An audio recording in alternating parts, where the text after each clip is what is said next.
He's so far away. Mm-hmm. Are we here? We're here. We're making it all work. Are we here? Are we here? Is everybody here? Yep. Is this all of us?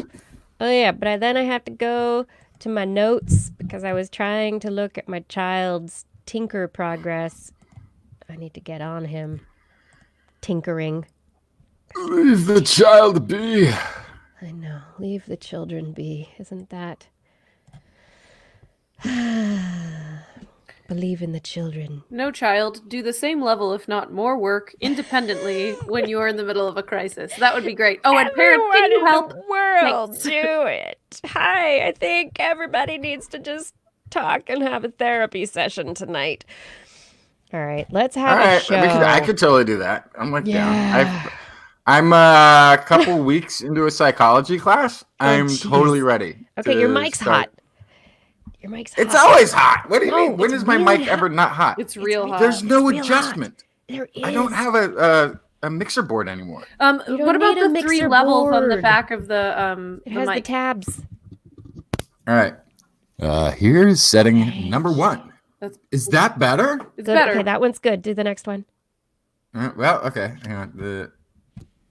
This is the second one. Oh, it's way quieter. It's way quiet. Okay. Oh, all right. One more. And what's Or the do you last want one? the way quiet one. I kind of. That's the one that you described as the hot mic. Hot mic. No. I like that face. No. Does that mean you like it? No. Go to the first one.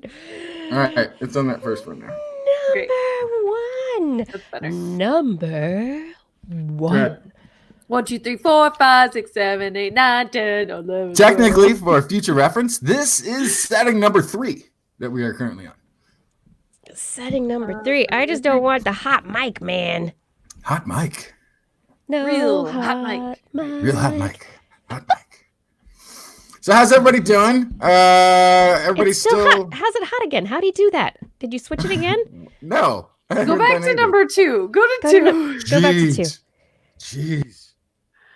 I'm just talking now. Okay, now it's this is 2. Is it good? Are you trying to, Kiki, are you trying to turn me down on your end? I saw you reaching for a slider of some sort. No, it's much quieter, but I like it. So I should talk louder now? Yeah, do That that. was That's actually great. That's great. All right, I'll just yell Yeah. the whole time. Yeah. How about I'll do the Kiki, show from back he'll be here. hoarse by the break. It'll be perfect. We're doing a show here. Are we? Let me show you something. Okay, let's start the show, everyone. Yeah, better sound, lower decibels. Maybe I can fix it in post, everybody. Yes. All right, let's start this show in 3, 2. This is TWIS. This Week in Science, episode number 767, recorded on Wednesday, April 1st, 2020. April Fools are canceled. Oh, no. Hi there, I'm Dr. Kiki, and tonight I'm going to fill your head with brain talk, squid talk, and a rainforest. But first, Disclaimer. With all of the efforts to contain the spread of the dreaded novel coronavirus, humans have isolated themselves from regular human contact. They are taking on strange behaviors like frequent hand washing, not touching everything, working from home or not working from home, day drinking, spending time with the family, or spending time all alone. There are silver linings in this crisis. For one, we may end up saving some lives. Sort of. All of the efforts that we are doing are in response to a single strain of virus. But what about all the other pathogens? How will the common cold survive in a world of social distancing and hand washing? How will STDs propagate with all the bars and clubs closing down? Another is that we are technically still part of the Paris Accord, despite the administration's best efforts. And we've got a chance of really nailing the reduction in greenhouse gases goal that we had for this year. most importantly of all, despite all the changes that have taken place, there is one thing that will remain the same. This Week in Science, coming up next.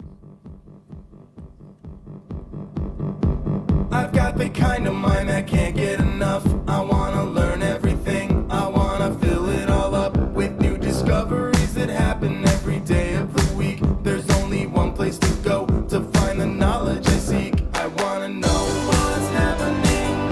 What's happening? What's happening this week in science? What's happening? What's happening? What's happening this week in science? Good science to you, Kiki and Blair. And a good science to you too, Justin, Blair, and you listening out there in the audience, you. Good science to you. Yeah, I hope everyone's doing all right out there. It's some wild times at the moment, but as Justin's disclaimer did kind of bring up, it is very interesting. We're focused on one virus, but what is all this staying home going to do for things like other coronaviruses and rhinoviruses and noroviruses and flu viruses and what's Yeah, because this one is That's supposed to be interesting. extra contagiable, right? This is supposed to Contagiable, persist yeah, in the environment longer. Yeah. Right? Well, if you understand what I'm saying, then I'm making sense. So yeah, like what if this is the cure to the common cold? I mean, we're still fighting something uncommon, but what Cure if to this the is common cold? Just stay home just everybody forever. stays? Yeah, we could actually knock. We might be able to knock a couple of these little transmittable pathogens out of circulation. This might actually do that. It might have that weird side effect. It's going to be very interesting to watch the scientific studies after this pandemic and see, because there are going to be people asking these questions and doing this work. And so it'll be really interesting to see what happens for the next year or two with respect to the different studies that relate to this. I'm going to keep an eye out. I'm really interested to see what happens with climate change studies, because you're going to have a sudden drop in carbon dioxide. And you're going to see if that has an impact on plants or animals or ecosystems in a very short period, which will help us know what might happen if we cut it off. Yeah. What could happen if we did make incredible changes societally? Yeah, there's a major experiment, many experiments afoot. But it will be a minor drop, but it will still be interesting to see. Yeah. Yeah, very. This week we have a whole show full of science for you, coming to you from our homes and hotel rooms. Right. I have stories about reversing aging. This one is specifically for Blair.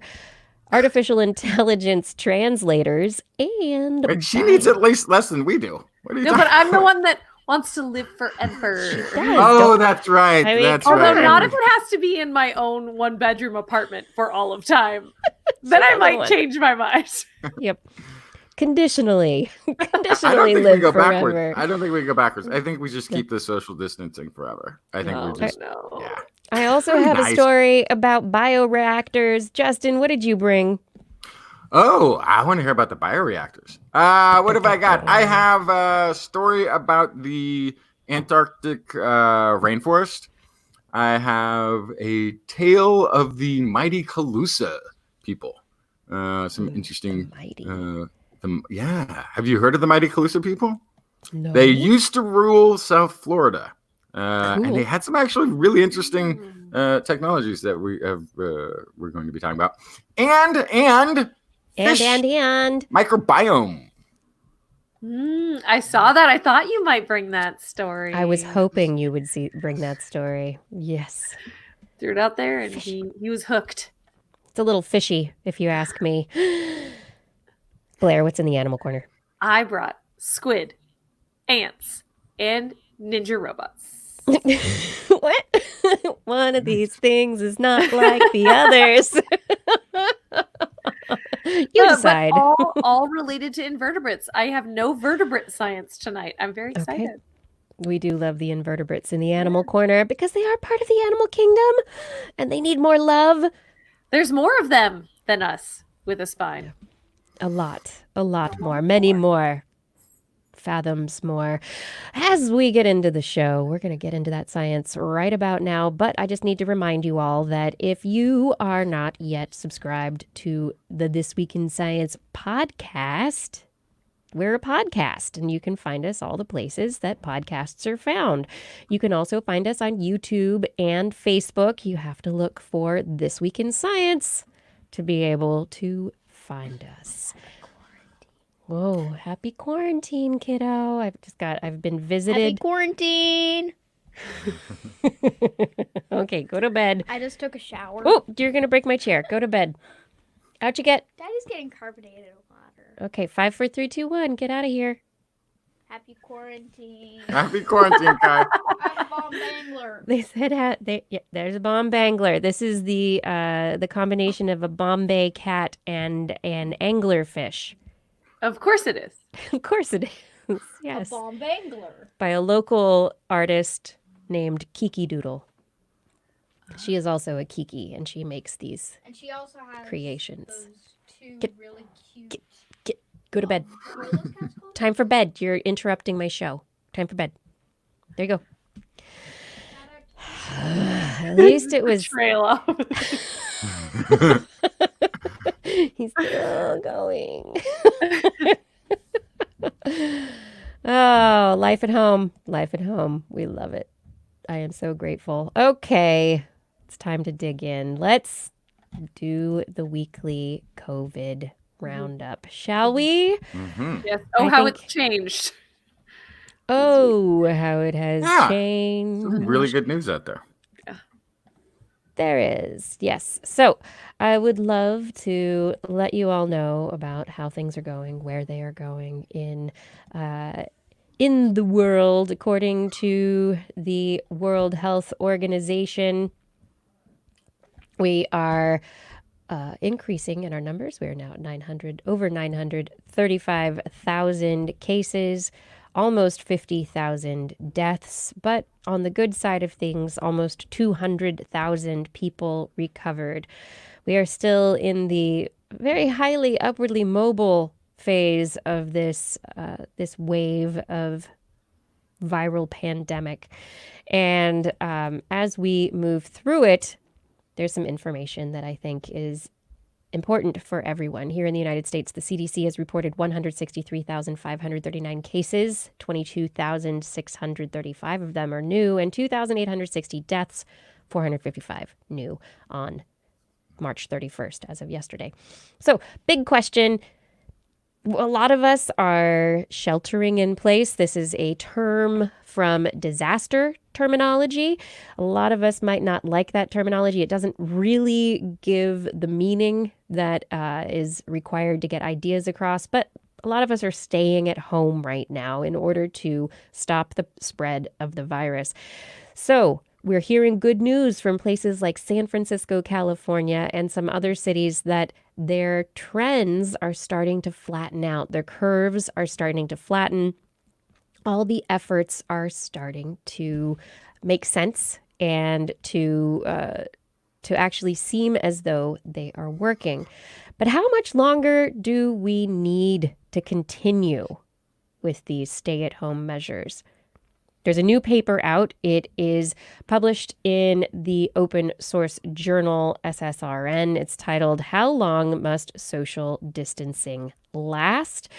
And the researchers looked at 36 countries, 50 U.S. states, found that aggressive intervention to contain COVID-19, like lockdowns and stay-at-home quarantine measures, must be maintained for at least 44 days. And now this is after the 3 weeks that it may take to see some amount of moderation. Now, the researchers looked at daily growth rate and time to double cumulative cases as the metrics for spread of the disease that they thought were important. They just looked at measurable benchmarks for analysts and public health managers to target, looking at moderation, where the growth rate stays below 10% and doubling time is above 7 days. control when growth rate stays below 1% and doubling stays above 70 days, and containment when growth rate remains 0.1% and doubling time stays above 700 days. That's 2 years. These benchmarks, after analyzing them, they determined that it suggests that once aggressive interventions are in place, large countries take almost 3 weeks to see moderation, 1 month to get to control, and 45 days to see containment. And with less aggressive intervention, or even a mix of interventions, which we're currently seeing in the United States, where some states are intervening with measures and other states still are allowing people to gather in large numbers, it's going to take a lot longer, because you may see reinfections and virus infections traveling from one place to another.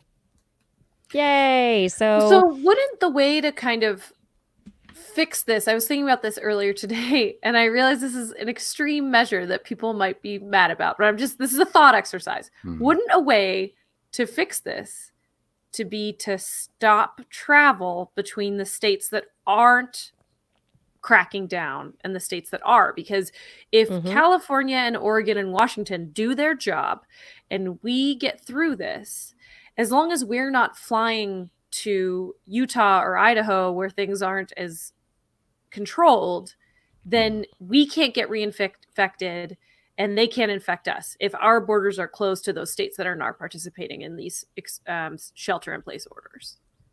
No. Right. We That's can't. one aspect of how, that's one aspect that I'm sure regulators are starting to discuss. But at the same time, how do we really, control all of the transit?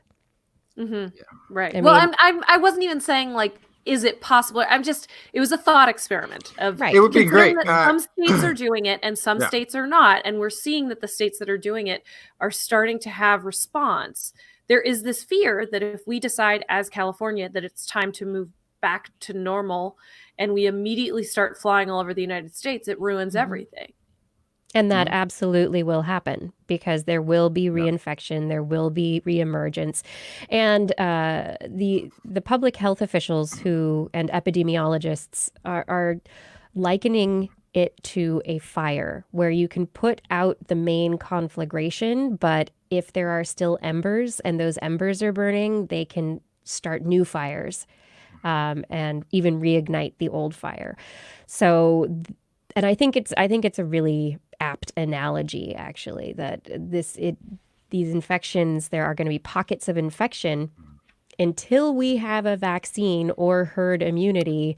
We're going to be dealing with some amount of changed behaviors. But as far as the aggressive interventions, the lockdowns and the stay-at-home orders, and until what we're hoping we can do is buy the public health infrastructure time to put protective measures in place to keep another peak from happening. Yeah. And everybody's going to get this, right? That's just going to be a matter of time. 70% of people will get it. Everybody's going to get it. But you want to But the get way it when you wanna there are get it- beds available. No, Right. the way you want to get it is in the form of a vaccine shot, so Right, that later, you don't yeah. get sick from it. So you can get the immunity before you encounter this thing, because everybody's going to encounter this virus. It lingers too much. It's here like a regular flu, and everybody comes into contact with a regular flu, seasonal flu at some point. At some point. Everybody does. The question is whether or not it can affect you. Right now, this can affect everybody. And it's looking to be pretty aggressive in the way that it is communicable. I don't think that shutting down states things works, because we're a country of families who have responsibilities and jobs and things. And if you live near a border, how does that work? Like, all of that becomes kind of ridiculous. Of course, it's problematic. However, it would potentially entice certain states who are not conforming to conform if you started talking about it, right? Yes. Yeah. I mean, that is something that you could create this kind of social pressure amongst the states to start paying more attention to this, to the ones who are not. But honestly, if you live in North Dakota, you're probably socially distanced anyway. Like there's not yeah. right. I mean, well, the part of this is though the places that get hit the hardest are with denser populations, a lot of mass transit, that sort of thing. I think the one that's going to be the wave hasn't hit quite there yet. I think the one I'm really terrified of, within the United States anyway, is Florida.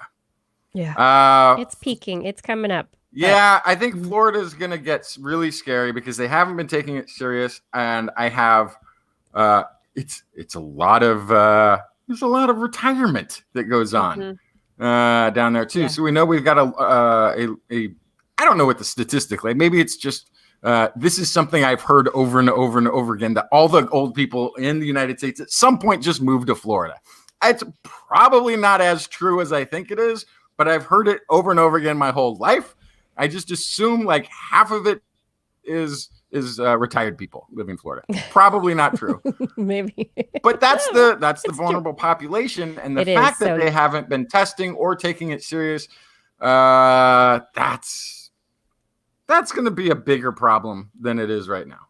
That's the one I'm mostly afraid of right now. So people might be curious as to exactly how it infects our bodies. And there is a new study out, researchers looking at the actual structure of the SARS-CoV-2 virus and how it interacts with the cells of our bodies. These researchers have used X-ray crystallography to really fine-tune our understanding of how SARS-CoV-2 binds to the receptor. And they've discovered that through looking at the 3D structure, that compared to the 2002-2003 SARS outbreak, the SARS-CoV-2 virus has new strategies that make it better at binding. And the receptor that it binds to is the ACE2 receptor in our respiratory system. The SARS virus from 2002 bound to it pretty well, but this new one grabs on tightly and it doesn't want to let go. So even further down the airways into the bronchioles and into the lungs, where they're in the throat and the bronchioles, where there are fewer of the ACE2 receptors, the SARS-CoV-2 virus that we're dealing with now is more effective and so more likely to get into cells in that pathway. And so it's just much better at binding and getting into the cells. And this is good to know additionally how it infects, because a lot of people are ordering food, right? You might want to get takeout or something, and you're like, oh, do I have to worry about food that other people have prepared? Or even the food at the grocery store. Most likely not, unless you are touching the wrappers and then or touching the food and then don't wash your hands before you end up touching your face. Because the main route of infection is through inhalation, through the nose and the mouth and into the airways. And it's that ACE2 receptor, which is in much high numbers in the respiratory system than it is other places. And our digestive system, if you're chewing on the virus, our digestive system has a lot of caustic acids that will break the virus down. And researchers actually believe that although we are finding virus in the feces, the excrement of individuals who are infected, it's more likely just indicative of systemic infection as opposed to being infectious itself. So I can lick my fingers after I've been outside, but I shouldn't pick my nose. Is what you're telling me? It's very similar to the flu and other viruses. You are more likely to get the virus not from drinking from an infected person's glass, but taking your hands off the glass and then wiping your face. So that transmission is much more likely. So something that goes still order takeout. I just can't sniff the person that brings it or the. Yeah, don't do that. All right. Like thanks for coming so quick. Yeah. What kind of takeout are you ordering? I didn't know you could get that at takeout. I know. Well, I don't live in a big city though, so man. Right. Don't deliver to an old school bus if you're a delivery worker in Davis. You're going to get sniffed. Yeah, and Blair, you had a quick story also about. Yeah, I how- deleted it because I feel like we kind of covered it before, but it was about where it came from. So there's been so much flip-flopping around where this virus came from. They said it was from bats, and they said it was through snakes, and then they said it was through pangolins, and then that was recalled. Well, now there's new data that's saying, yes, it does in fact look like it went bat, pangolin, human. Yeah, get the pangolins out of the wet markets. Mm-hmm. Good for pangolins, good for people. And then the final question I think is important. People really want to know, who does this virus infect? It can infect and will infect most people. Anybody. But the research is showing that certain individuals are more likely to experience severe disease symptoms compared to others. And those people are more likely to have other conditions, so pre-existing conditions like heart disease or COPD, chronic obstructive pulmonary disease, diabetes, asthma. Additionally, is an important elevating risk factor. And some of these diseases, so COPD, diabetes, asthma, these are experienced in pretty large numbers throughout the age groups of our population. They're not just diseases of the old. So although this disease does more heavily affect the aged of our population, we are seeing many younger individuals experiencing serious disease. And that is why, and also younger individuals, they get sick, but maybe they don't show symptoms, and they're more likely to spread it. And this is why the CDC is now considering backtracking on its decision to recommend mask wearing, and is now considering recommending mask wearing for all individuals when you leave your houses. But isn't that also kind of counterproductive in that there aren't enough masks for healthcare workers right now? So it would be kind of dangerous to promote mask wearing amongst the general populace. And that is exactly why they did not promote it from the get-go. I mean, in addition to some data suggesting that mask wearing was not effective, because how effective a N95 mask is dependent on whether or not the wearer is trained on fitting it to their face, and whether they fiddle with it and take it off and move it, and how many times they touch it during a wearing session, right? But what they're suggesting here is that any kind of face covering, so scarves, folded up bandanas, homemade masks that you've sewn yourself, that any kind of face covering can begin to reduce the risk. And so it comes down to, are you an individual who interacts with the elderly on a regular basis? You really should consider getting a higher quality mask if you're going to be doing any kind of movement among different groups and populations. But if you stay at home all the time, maybe you just need a bandana when you go out to the store, right? Who are the people you're dealing with, and what is your risk of contracting, and what is your risk of transmitting? So, but the CDC, as a result of all of the data that's been coming in and what we're seeing in results from other countries in which mask wearing is a very big factor, they're really starting to look at recommending it for everyone. So all I gotta say is, let's make it a fashion statement, people. I want you to bedazzle those masks. Come on, let's make it fun. No, don't sew on the mask. That's going to ruin it. But actually, a lot of fabric stores are giving away free fabric to make masks right now. So that is a thing that's happening if you want to try out some sewing skills while you're stuck at home. Yeah, we can help out. We can sew some, if you are stuck at home and have time and ability, sew some masks for the medical health professionals, and maybe a couple for your family. Although I did just see a really awesome video, someone showing how you fold a bandana several times and use rubber bands, and it makes a really amazing mask for someone who has no no sewing skills, and a bandana and rubber bands.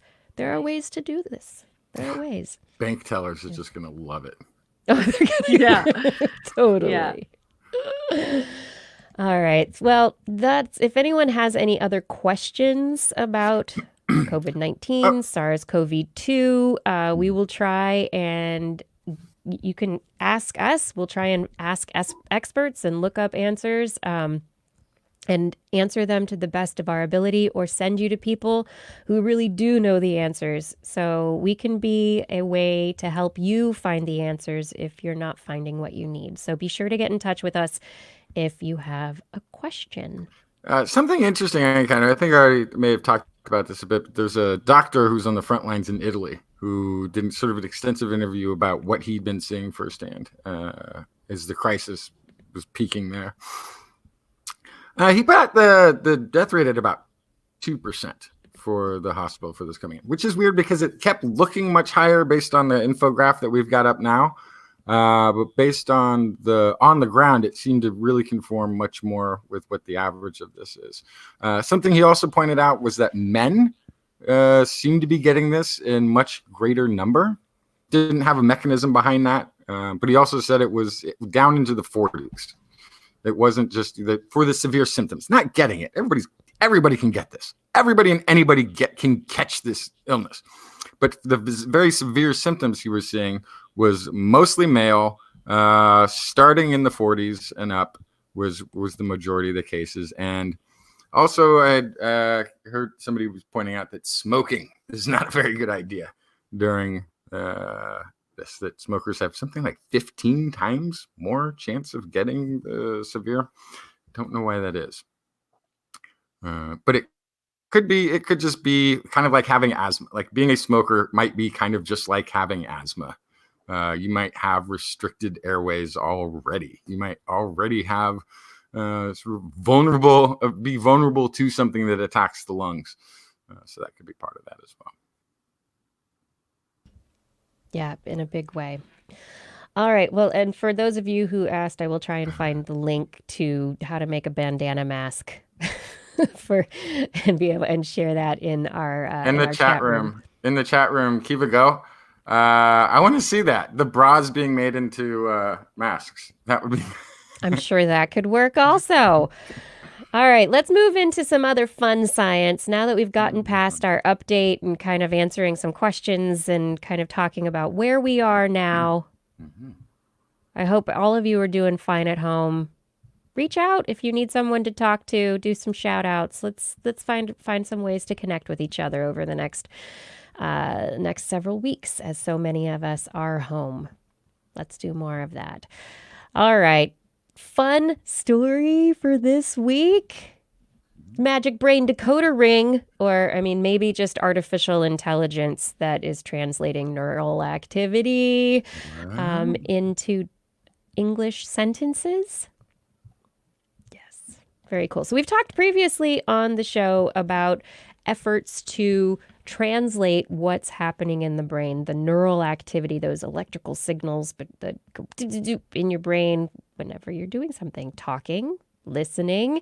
How can we figure out how to get the information out of the brain to potentially help people who have locked-in syndrome or other disabilities that keep them from being able to communicate?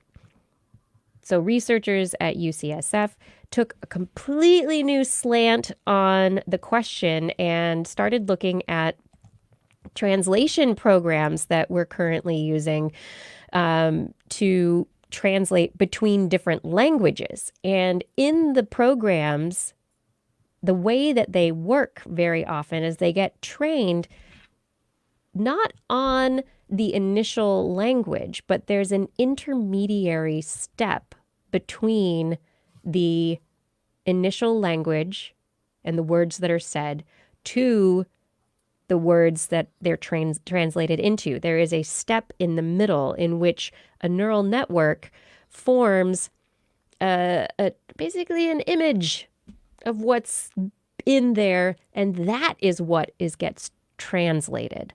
And so they went, hey, maybe we can do this with brain activity So they used a few epilepsy patients who were undergoing brain surgery, and they put some electrodes in their brain while they were in the middle of the surgery. This is a common practice for in which researchers are able to get really interesting information out of live behaving human beings out of our brains. It's very cool. And so they were able to get these individuals to read sentences, and they trained this neural network on about 30 to 50 sentences that were read by the individuals. And the neural network took the neural information, the activity pattern that occurred while the sentences were being read, and they got turned into this intermediate structure. And then over time, the neural network, after it was trained, was able to translate the speech. So basically the reading into English text sentences at a 97% success rate, only 3% error rate, which is which is pretty amazing. That's an incredible feat of this artificial intelligence. Oh, and she's back. Oh, but we can't hear her. Yes. I will say that if I was given the opportunity to have electrodes put into my brain, I would take it. Hi, Kiki. We can't hear you, though. You're still talking. We can't hear you. She's reading something else. Okay, so I'm going to go ahead and move on. She'll be here soon. This is researchers have this is an amazing story. Researchers have found evidence of rainforest near the South Pole. Rainforest near the South Pole. Okay. Sure. Kiki's still talking. I feel like she's gonna pop. Hey, Kiki, we can't hear you at all. Okay, she'll come back. So yeah, this is rainforest near the South Pole. These are 90 but Justin, million... I thought rainforests were at the equator. They are, but not 90 million years ago, which is this find suggests that the climate was really, really warm 90 million years ago. This is a team from UK and Germany that discovered forest soil in some ice cores from a Cretaceous period that was about 900 kilometers from the South Pole. Or for those not familiar with kilometers, that's about 900,000 meters away from the South Pole. They found preserved roots, pollen, spores, evidence of this warmer than expected biome. So discovery and analysis were carried out by an international team of researchers. This is co-author Professor Tina van de Vleert from the Department of Earth Science and Engineering in Imperial. She says, the preservation of this 90 million year old forest is exceptional. But even more surprising is the world it reveals. Even during months of darkness, swampy, temperate rainforests were able to grow close to the South Pole, revealing an even warmer climate than we expected. So this is also suggestive, this is just fascinating to me already. Suggests that the CO2 was probably a lot higher than our current climate models have been predicting. We might need to go back and challenge some of those. It's really hard to get super accurate when you're getting back 90, 100 million years. But they had 90, 100 million? Yeah. 90 to 100 million. Oh, okay. 90 to 100 million. Like, 92 100 million.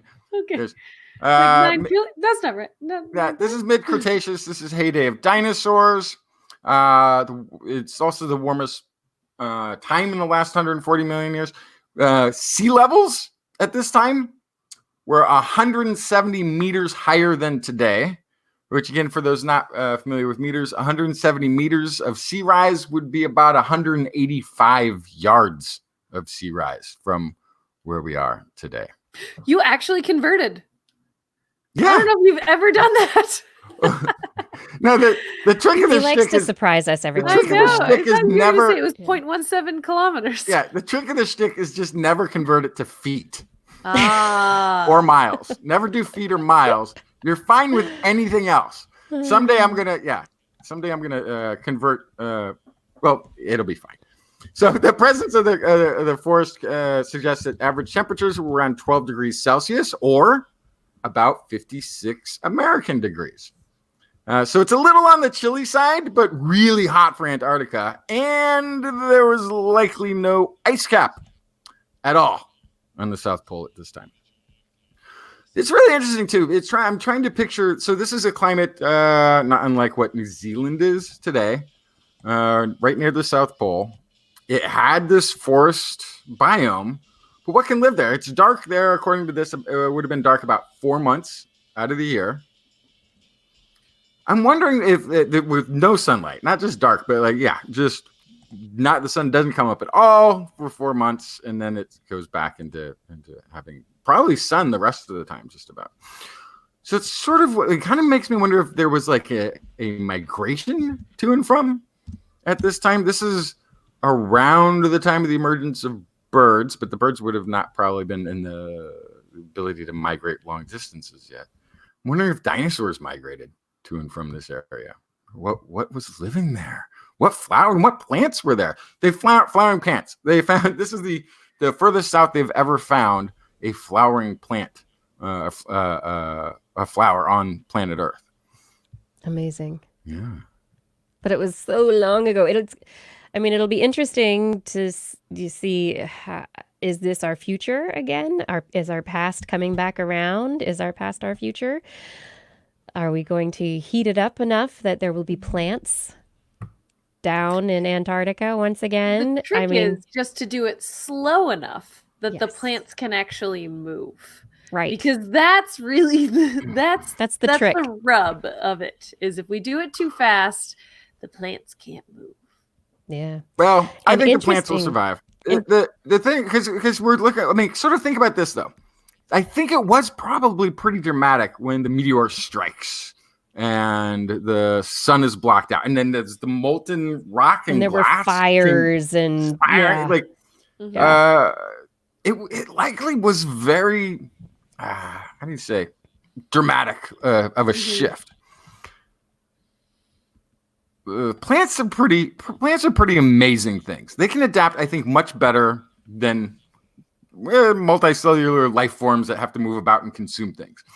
They seem to be able to weather these changes. But without getting into a whole thing with this, they have ways of propagating and quote unquote moving, right? And sometimes that's animals moving their seeds, which we have, cities and roads and buildings in the way of some of that.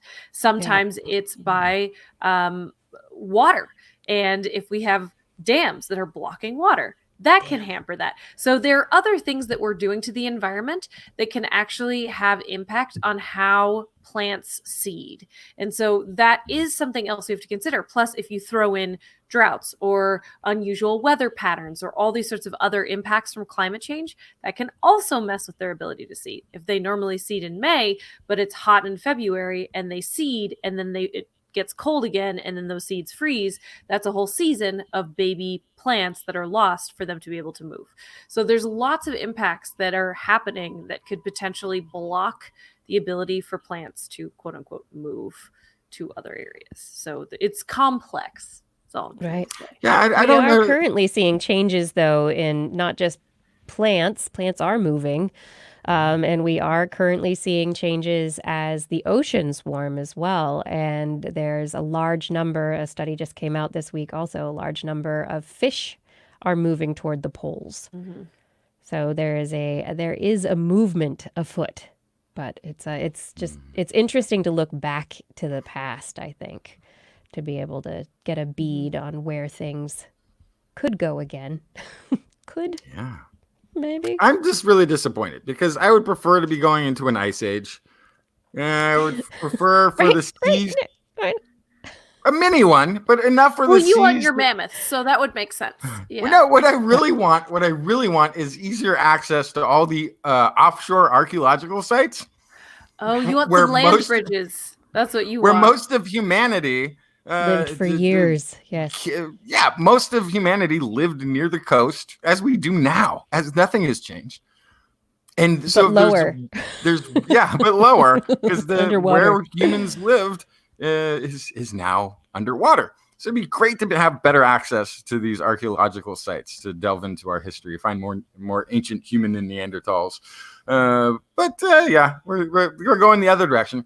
So the other way to do it now we know we gotta build the map with one of those global information systems and raise the sea level 185 yards and see, okay, where's the good real estate now? Oh, you're saying just beat nature to the punch. Just do get it. there first. Yeah. I want There to you see the climate model. I want to see if Napa Valley has the climate of Bakersfield in 40 years. If so, then the new Valley's Napa Valley underwater. Wine. is in Modoc. Like where's the Go to Placerville. Is it in Placerville? Where's the new grapevines going to go in well? Like, we need to know these things in advance. Start planning for them. As we're planning ahead, I just want to let you know you've tuned into This Week in Science. And if you are interested in a TWIS shirt or mug or other item of our merchandise, you can head to twis.org, click on the Zazzle link, and browse the store. It is time now, dun, dun, dun, for Blair's Animal Corner with Blair. She loves our creatures, great and small. Biped, millipede, no pet at all. You want to hear about animals? She's your girl. Except for giant pandas and squirrels. There's Animal Corner. What you got, Blair? Oh my goodness. I have giant squid in the dark. Ooh. Yeah, I have a story from Stanford University in collaboration with MBARI, Monterey Bay Aquarium Research Institute, looking at Humboldt squid, which, if you're not familiar, do a quick Google of the Humboldt squid. They're pretty large and in charge. They can be up to about, generally they're 4 to 5 feet long without their tentacles, but they can get up to 8 feet long and weigh up to 100 pounds. So they're pretty big. And they are some of the squid that live in the deep ocean. So there's lots of squid that live kind of in the shallow waters close to the surface. A lot of our calamari squid that you think about, market squid, I think usually live pretty close to the surface. And so we've talked before about how a lot of cephalopods, so squids, cuttlefish, octopus, they all have they have chromatophores on their body, which help them to make patterns and color changes and do amazing things, and they can communicate with their colors and their patterns. But these guys that are in the deep, deep ocean, super, super dark, how are they communicating? So that's really what this study is looking at. They are 1,500 feet, 1,500 feet below the surface of the ocean, and they gather in the hundreds, these giant Humboldt squid, and they feed on lanternfish. They zoom past each other trying to grab these little fish, and they don't appear to ever collide or compete for food. They're really good in these huge groups at being able to kind of jump around each other in the water and each get their own fish. How are they doing this in the dark? Well, the researchers from Stanford and MBARI suggest that they are doing the same kind of communicating with patterns and color change, but that they have a ever so subtle glow about their body. They have light-producing organs in their muscles, and so they can create a backlight for shifting pigmentation patterns throughout their skin. So they are still able to communicate to each other with patterns just like other squid, but they can do it in the dark because they are very subtly glowing. So how did they figure this out? So first they went out with ROVs, remotely operated vehicles, underwater. They were unmanned, and they could record the patterns of the squid's skin because they were able to kind of like flash the camera or use their artificial lights to be able to record these patterns on the squid. But they couldn't test this glowing element, the backlight, because it was too bright. All of their lights, no matter how dim they were, it was still too bright to be able to capture what they assumed was this subtle glow. So they had to take the information they had about the patterns that were being generated.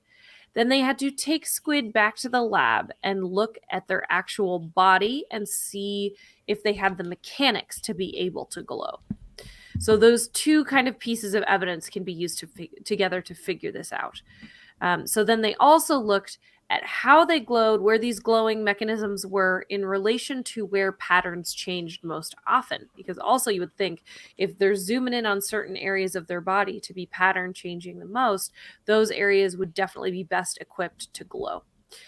So they did find that the pigmentation patterns seem to relate to specific contexts. So they first were able to figure out that these patterns actually were saying specific things. There were some that were detailed enough to imply that they are saying things like, that over there is mine. That's my fish. Don't go near it. But they also found that there was evidence that they could break down these patterns into distinct units that could be recombined to form different messages. They say like letters in the alphabet. I think it's more probably like words, right? So they were able to find kind of a vocabulary amongst squid patterns, which in and of itself, I want more study on that. That's amazing. Yeah. That's, like, what are the flags that you use to communicate with ships? Are they called pinafores? Yes. I think it's pinafores. So that's kind of what it reminded me of, right? Was that you have these patterns that mean specific things. I want to know the patterns and how complex is it? Oh my goodness. Yeah. So there's definitely more study to be done there. But they also found, back to this glowing thing, that the light producing organs that facilitate the squid's visual communications, they did find them, and they mapped where these organs are located, compared it to where the most detailed skin patterns appeared. And they did find the areas where the illuminating organs were most densely packed. And some of those areas include between the squid's eyes, and then also on the thin edge of their fins. Those corresponded to where the most intricate patterns occurred.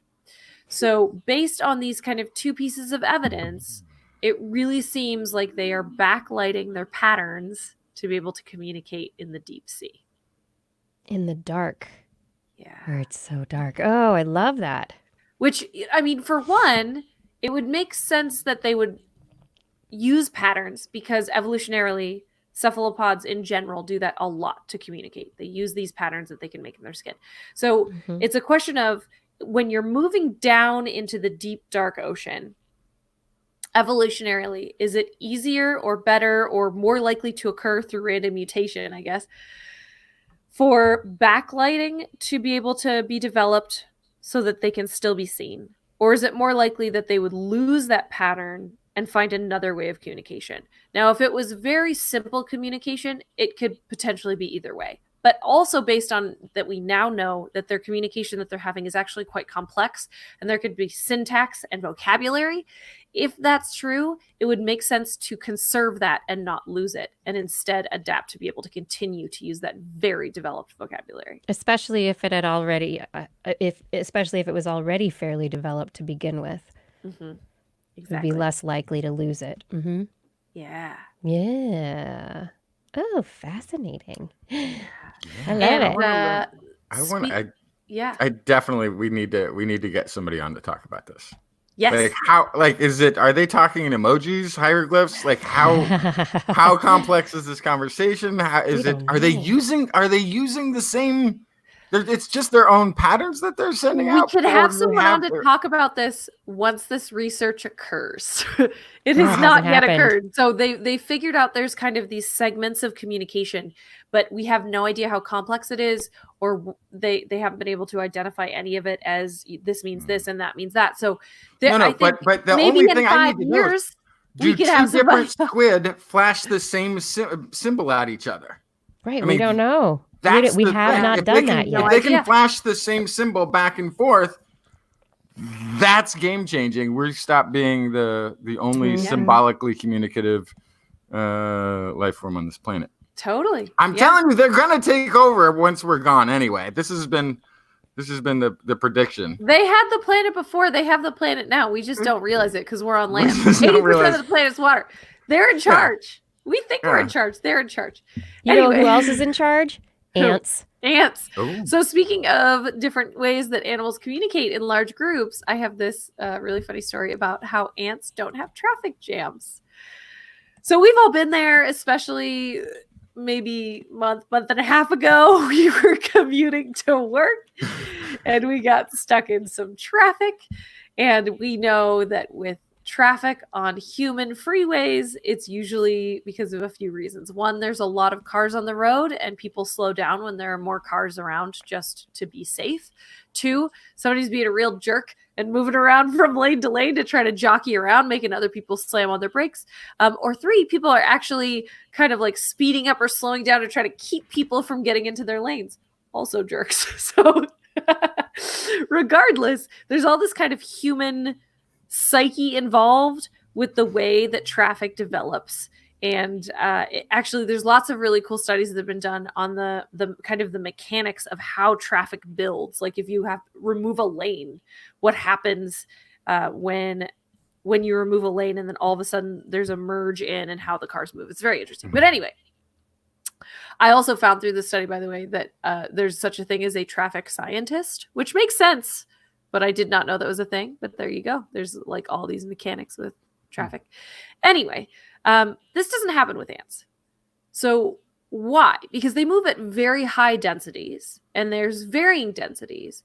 But a team of researchers from Germany, India, and Japan worked together to find that ants, when they travel down linear trails, their speed remains stable no matter how many ants are on the road. So they set up video cameras at 10 different one-way trails that had no intersections or routes that branched. But scientists never observed individual ants speeding up to overtake another ant in front. So nobody was trying to jockey in front of anybody else. They all followed each other in a single file. Of course, we don't do that. Also, unlike vehicular traffic, the average velocity of ants remained the same in spite of increased density.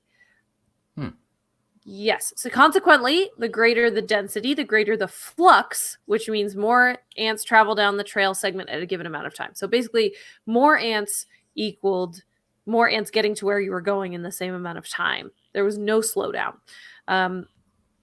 So they also found that the most types of high density traffic that we look at exhibit what I was talking about before, mutual blockings. Like, oh, he thinks he's going to get over. He's not going to get over here. And then you like speed up. You're like, oh, you want to get over here now? And you slow down. So that's called mutual blocking in traffic science. And the ants did not do any mutual blocking. So they were far more courteous on their little ant freeway. So they also found that ants tend to form platoons in which they move at identical velocities, which allows them to travel what we would consider bumper to bumper. So far too close for human safety when we're driving cars. Oh, And but they would- AI could do it. Yes. So this is why I brought this story, is because of the time that I have spent in a Tesla that does autopilot. Yes. Because this is basically what this is getting at. Is by studying ants and the way that they move, if you can take the human side of this out, where you're trying to mutually block each other, cut people off, or like jockey around from lane to lane, if you can take that out and you just have a machine focusing, If you take the monkey out of it. yes, Yeah. like the id part of it, right? Uh-huh. If you take that out and you're just focusing on the relative velocity of the cars around you, you could potentially achieve this. In high traffic, you could still go fast and be safe, but you would have to be able to have kind of quicker response time, and you would have to not want to get around other cars. That's really what is at stake here, is that they do not pass each other on these roads.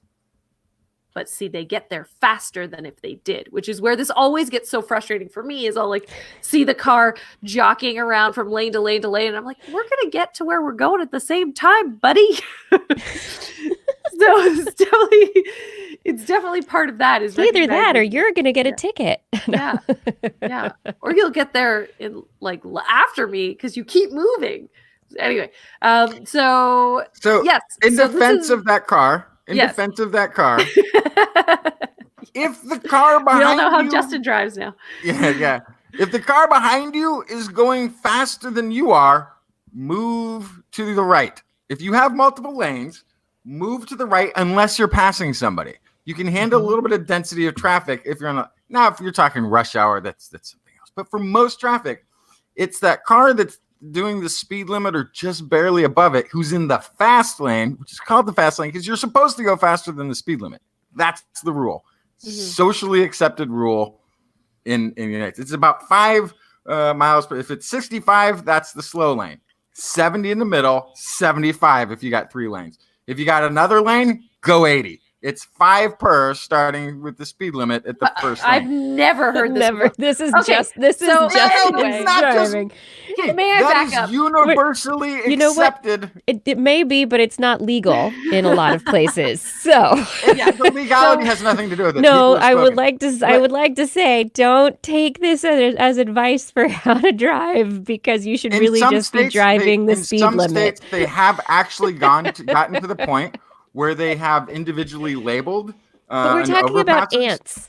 ants. Like we're talking about ants. I know. So what my point of this is, though, all of the ants have agreed they're gonna go this speed. They're gonna go fast. Right. It's a Full social tilt contract. Full It's tilt ant. also- They're it's following the also- social contract. One lane, which is key Yes. to this. So There you is can't. no. How do you lane block in one passing. lane?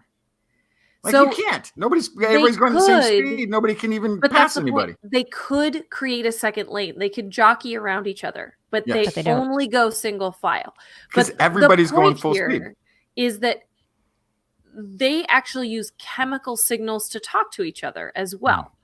So they are able to communicate back and forth about what's going on.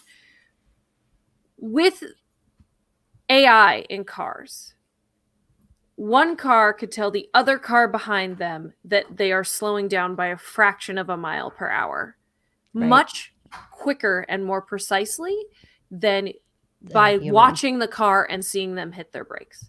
Mhm. And that is the other part of this. It is that it is precise movement calculated quickly. And so it's all about ultimately traffic is all about the amount of time it takes us to process signaling, which is why we have to leave space between cars. Right. So if you take that out of the equation and you can go a set speed, density doesn't really hamper that. And I think that is the point of this story. That's why I wanted to bring this story, because it brings in this idea. I've for many, many years been anti-autonomous driving vehicles. And slowly I'm starting to come to the other side. And this is partly why, because if you can take some of that guesswork out, also, it's going to be safer to drive. So I just think it's very interesting that, ants already kind of have this figured out. They're going to use chemical signals. They're going to communicate back and forth. They have this social contract. They move in platoons and they can go places fast and with a lot of them. So, and then part of this has actually been handled by the auto industry already. They have distance monitoring is part of a normal part of a cruise control now, where you can set your cruise control to whatever speed you want, and if the car ahead of you slows down, so will your car. It'll match a distance where it can still Adaptive cruise brake. control is what you're talking about. It's an Yeah. adaptive cruise Yeah. control, and they can even now come down to if that car goes down to a full stop, your car can also come down to a full stop in some of these models. Now, what we're talking about is the world before seatbelts, as an example, and talking about safety on the road. Once this is in every car, once this is the norm, once this is a mandatory feature to every vehicle to have an adaptive cruise control, once it's an always-on feature, so that it's not something that you have to turn on or opt in and out of, but when all cars are looking for, people will stop hitting deers with the same velocities, they'll stop running into each other. So And then we will call ourselves ants. Yeah, but it's not going to be artificial intelligence that does it. It's going to be ant intelligence. It's That's still right. AI. though, so nobody will know the difference. Antification of the human species. But we're catching up to the ant traffic in that way. Absolutely. Great. I love it. Hey everyone, thank you for listening to TWIS. You're the reason why we're able to do what we do every week, bringing you up to date and down to earth views on science discoveries. That's right, we love them and so do you. And with your help, we can do even more. Together, we can bring a sane perspective to a world full of misinformation. Head over to twist.org right now. Click on the Patreon link and choose your level of support. Be part of bringing sanity and science to more people. All right, let's move back to some more science. We've got some more stories. Like, I have a story about bacterial photosynthesis. Are you ready for some bacterial photosynthesis? Yes. This is my bioreactor. It's not mine. It's from UC Berkeley. Researchers at UC Berkeley have been working on this bioreactor for quite some time and have published a few times, and I think we've talked about it previously on the show, in that these chemists who are also working with the Lawrence Berkeley National Laboratory have been trying to create this electrical bacterial system where they get bacteria to nestle up and cuddle up with electricity conducting nanowires. And the nanowires, they through this whole system can capture the energy of sunlight and convert carbon dioxide and water into organic molecules, or at least the building blocks for organic molecules. These nanowires are silicon wires, really, really, really tiny. They're nanowires, so at the nano scale, smaller than the width of a human hair.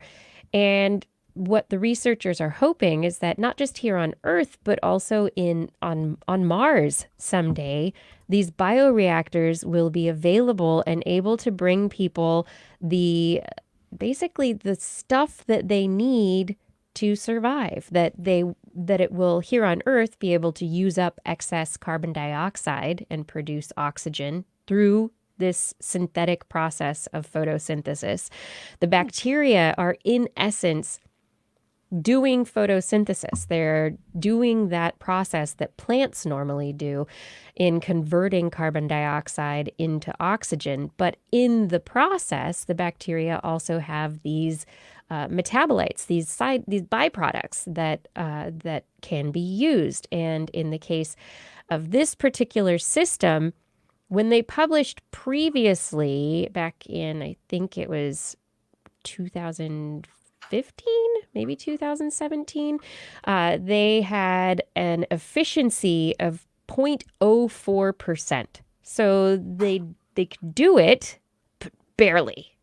And now researchers putting together this system have published in the journal Joule that they've gotten these bacteria that are called Sporomusa ovata, and they've nestled them into a lot more nanowires. So they increased the number of nanowires, and they also increased the concentration of the bacteria, and they got them really to cozy up with these little tiny nanowires, and now have a record-breaking efficiency, but record-breaking because nobody's done this before, that 3.6% of incoming solar energy on an external solar panel is being converted and then stored as acetic acid or vinegar. So they're 3.6%.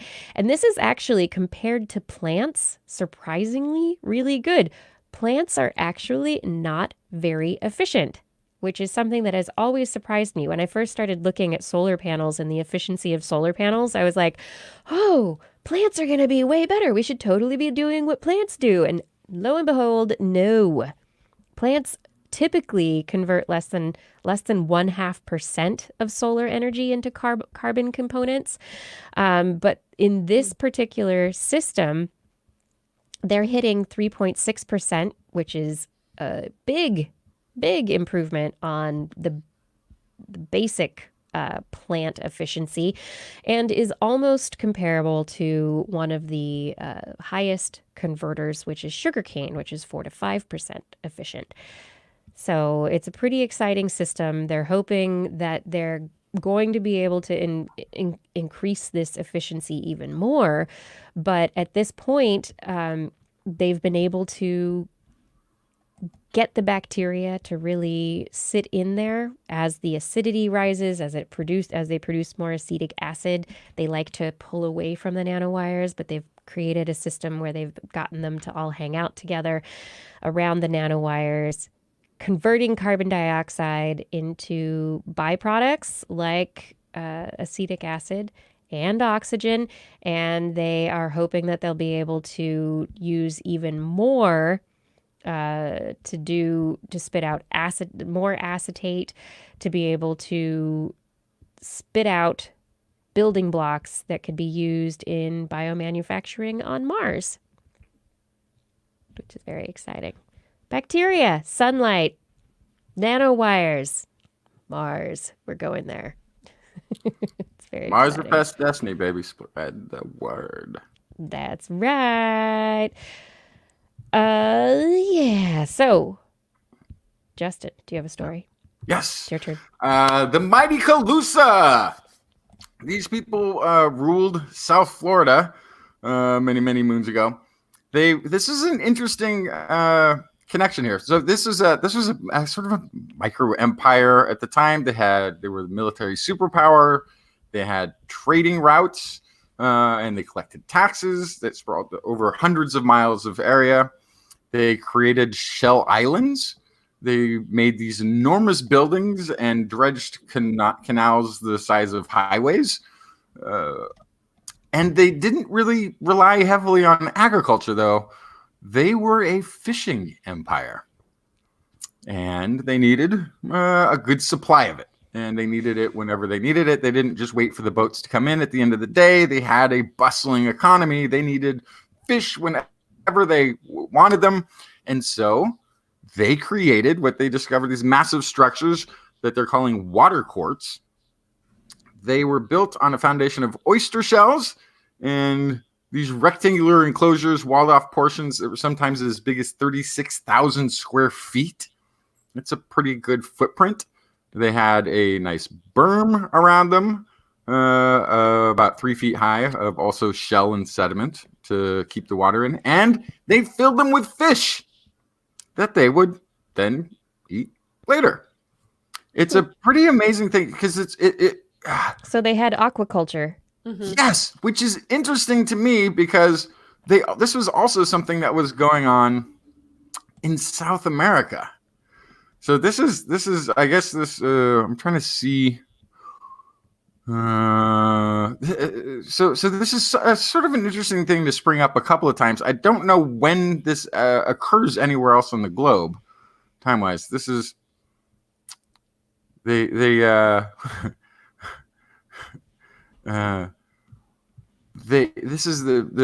some reports of having witnessed this, I guess, in the 1600s when the Franciscans were there unloading ships. But they analyzed a couple of the water carts along the southwest shore, an island of Estro Bay off Florida's Gulf Coast, which is the seat of their power for about 500 years. So this was a long-standing. This is between 1300 and 1400 years ago, or sorry, not years ago. 13 to 1400 AD is when they've dated the water courts. So we're talking about 600-700 years ago. This is a pretty fascinating answer. So while a lot of the globe had encountered an agricultural revolution, much later, this culture had developed a fish empire. It wouldn't be, I mean, it's in Florida, which I imagine was still very Everglades-ish at that period of time. Still a lot of water and very swampy. I mean, it's not so long ago that it would have been, a completely different environment. But so it's not hard to imagine that they would have relied on fish.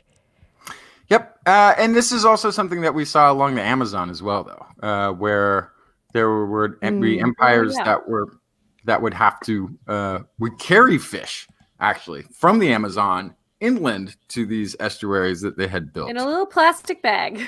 Yeah, I know. You really gotta get those wicker baskets tight. I don't know. Maybe it was clay vessels. I don't know how they did it, but either one, maybe both. And aquaculture would significantly improve their ability to feed a large number of people too. So that's that's pretty impressive. And I don't know whatever happened to the mighty Calusa people. It doesn't go into it here. This is the first I had really heard of them, and so I want to learn more. But I also think that's a hurricane territory. Yes. I was thinking, how do you keep the alligators from eating your aquaculture? Yeah. Yeah. But then again, maybe they ate the alligators too. That sounds like good eats to me. Yeah. I've never tried alligator, but I just assume it tastes like chicken. It tastes like chicken. Yes. Well, they're actually more closely related to birds than to lizards, so they would make sense if it tasted like chicken. Quite interesting. So I have a not chickeny story. It's not chicken. Not chicken at all. It's aging. Aging. This story is for Blair, really. Well, I guess she's chicken when it comes to aging. Yeah, that's true. There you go. I do want to live forever. Put my head in that jar. Okay.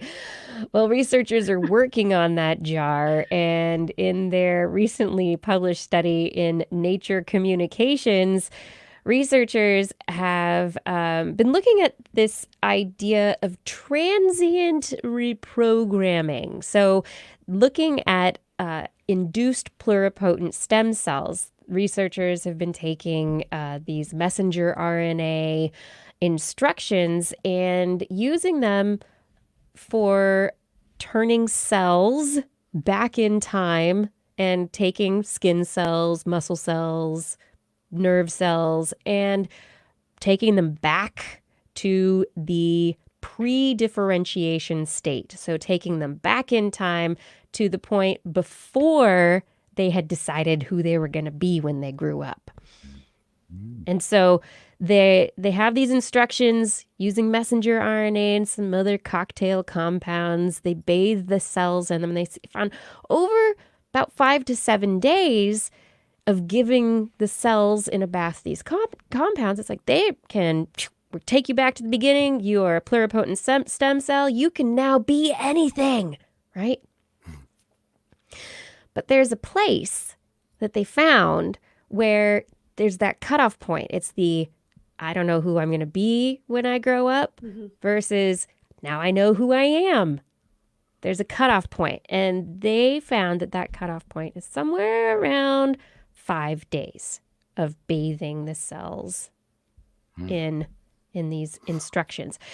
Now, they've also been looking at other interesting studies in which some researchers, we talked about it last year, some researchers took rats with progeria, which is the accelerated aging disease. So it's a model of progeria in these rats, and were able to reverse some of the symptoms, some of the markers of aging in the cells of those rats.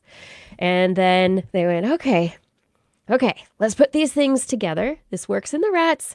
And then we know we could do this. If we go all the way back to the stem cells, let's see if we can nobody's ever looked at human cells before. So let's see if we can take human cells in a dish from not just cells that we've been telling to become stem cells and telling them what to do. Let's get cells from people who are old and see if we can make those cells think they're young again.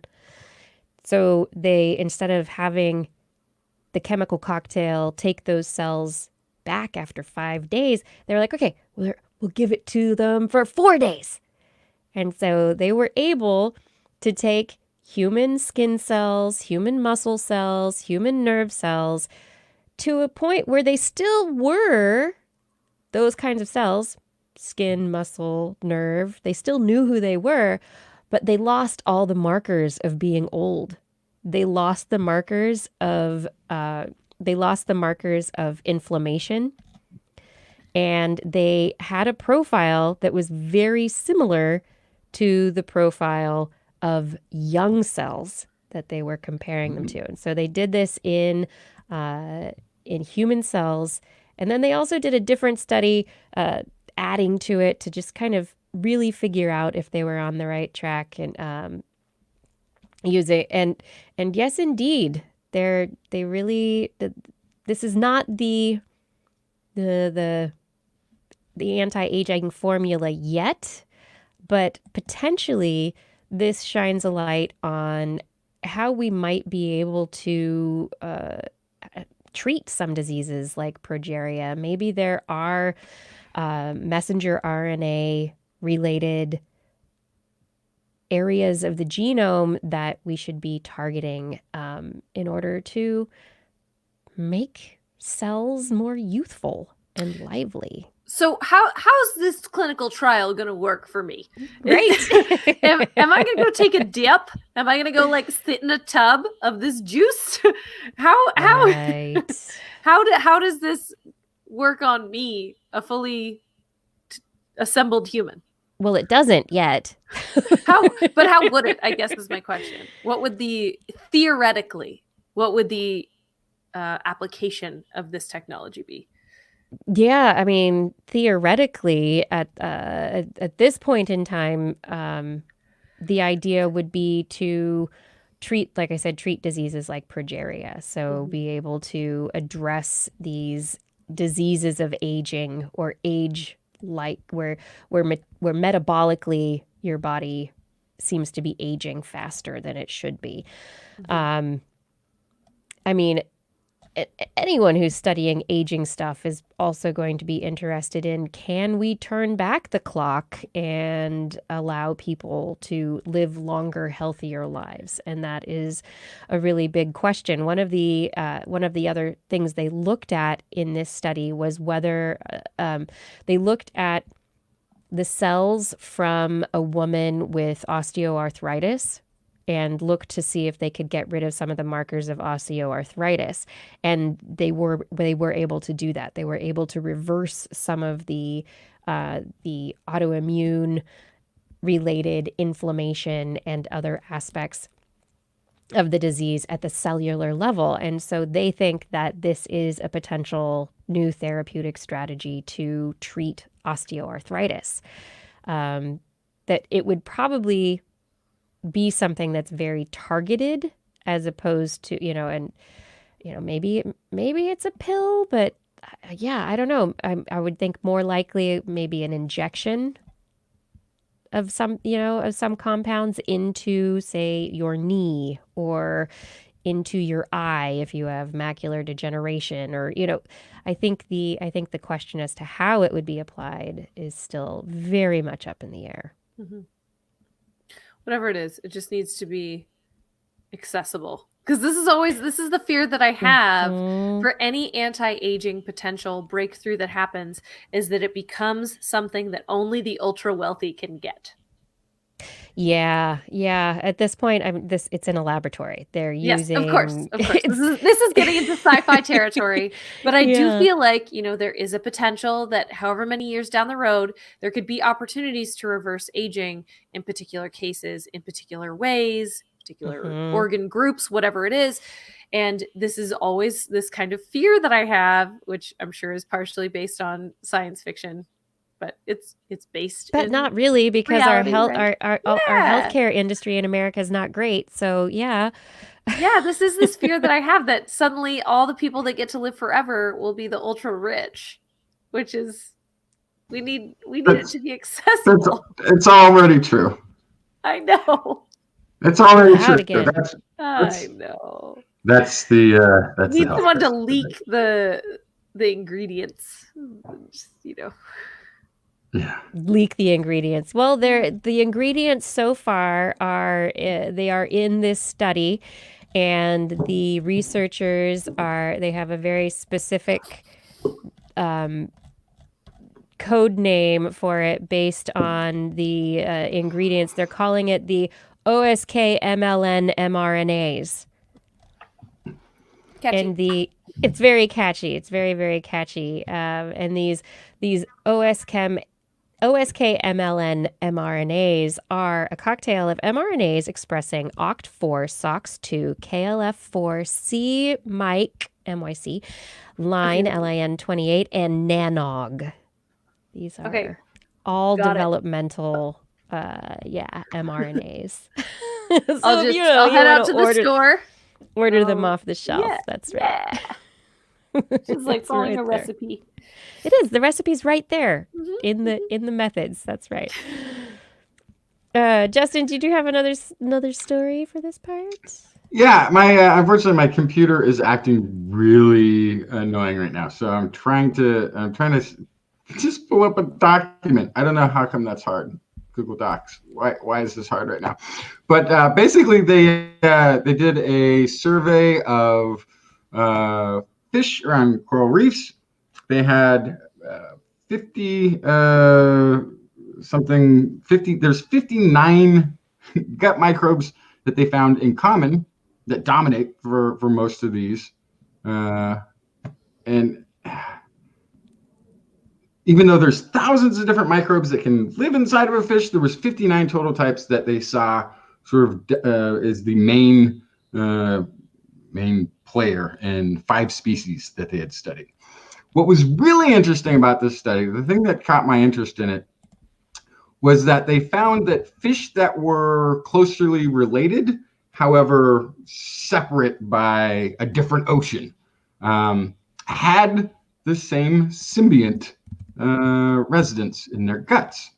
Some of these indicating then, of course, that this relationship between fish and its microbe separated with the oceans, or when these fish split off millions of years ago. So when we're talking about some of these gut microbes that are maybe even within us, and in the functions that they perform within us, these aren't just from something that you ate. This isn't just for the world that you came into contact with recently. This isn't. Some of these are going to be ancient relationships that have been going on throughout evolution. So I thought that was really interesting, that you can have a symbiotic gut microbe in the Pacific Ocean and in the Atlantic Ocean. And if it's a similar fish species, then they will likely carry the same, some of the same symbiont microbes. Really it's a good reminder. We grew up together. We evolved together. When people are sitting at home alone and they're feeling isolated, just remember, you're not alone. You're sharing your space with millions of life forms. Billions. What I think is interesting about this also is that, I mean, if you have these similar symbionts in species around the world, right? Not just in the same location, but in these similar species in ecosystems around the world, these symbionts they're playing a particular role in the physiology of that fish in that ecosystem. Like that symbiont has a particular job that it does, and it's doing that in all these different places. Yeah. The fish job bacteria.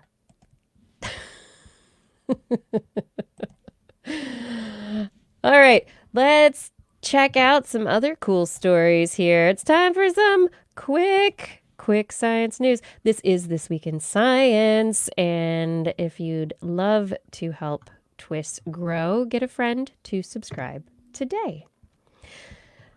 Musical creativity is an interesting question. Last week, I brought a story at the end of the show about about music and the brain. And this week, I found another. This one to do with creativity and what jazz musicians could teach us about the brain and creativity. When you're thinking about how people describe themselves, very commonly, there's the, hey, I'm a right-brained thinker. I'm a left-brained thinker, right? And people can describe them, oh, I'm so right-brained. I'm very artistic. And, I have creativity. And left-brained thinkers are like, I am analytical. I like engineering. I use my left brain, right? So this is, this division in society, and people identify with one or the other, even though it's very inaccurate and not really supported by a lot of they're data. talking to each other all day, every day. Yes, they are. They are talking to each other. But these researchers at Drexel University's Creativity Research Lab did a study published in Neuroimage in which they took jazz musicians, guitar players, and recorded EEGs, the electrical activity from the brain, but from the surface of the head. So they had these skull caps with electrodes while these musicians played their guitars. And the job during their guitar playing was to improvise on the pieces of music that were in front of them. So they had to improvise in these certain songs. Some of the musicians were very experienced in improvisation, others were not. And the researchers then looked at the performance of this. They had the improvisational pieces judged by experts in music to basically say, oh, this is very creative, it's so innovative, it's wonderful, or this person knows nothing. I don't know if they said that, but the music was judged as creative or not creative by a panel of experts. That was the two. I'm sure there was a spectrum. There must have been a spectrum. Yes.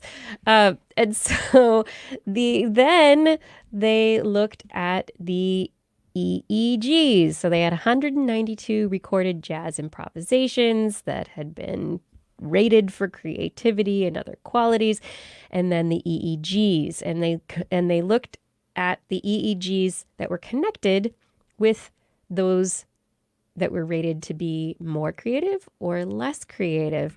They found that the highly rated performances had greater activity in the posterior left hemisphere of the brain. So more activity back in the left hemisphere of the brain, which goes against this whole idea of right brain versus left brain and all that kind of stuff.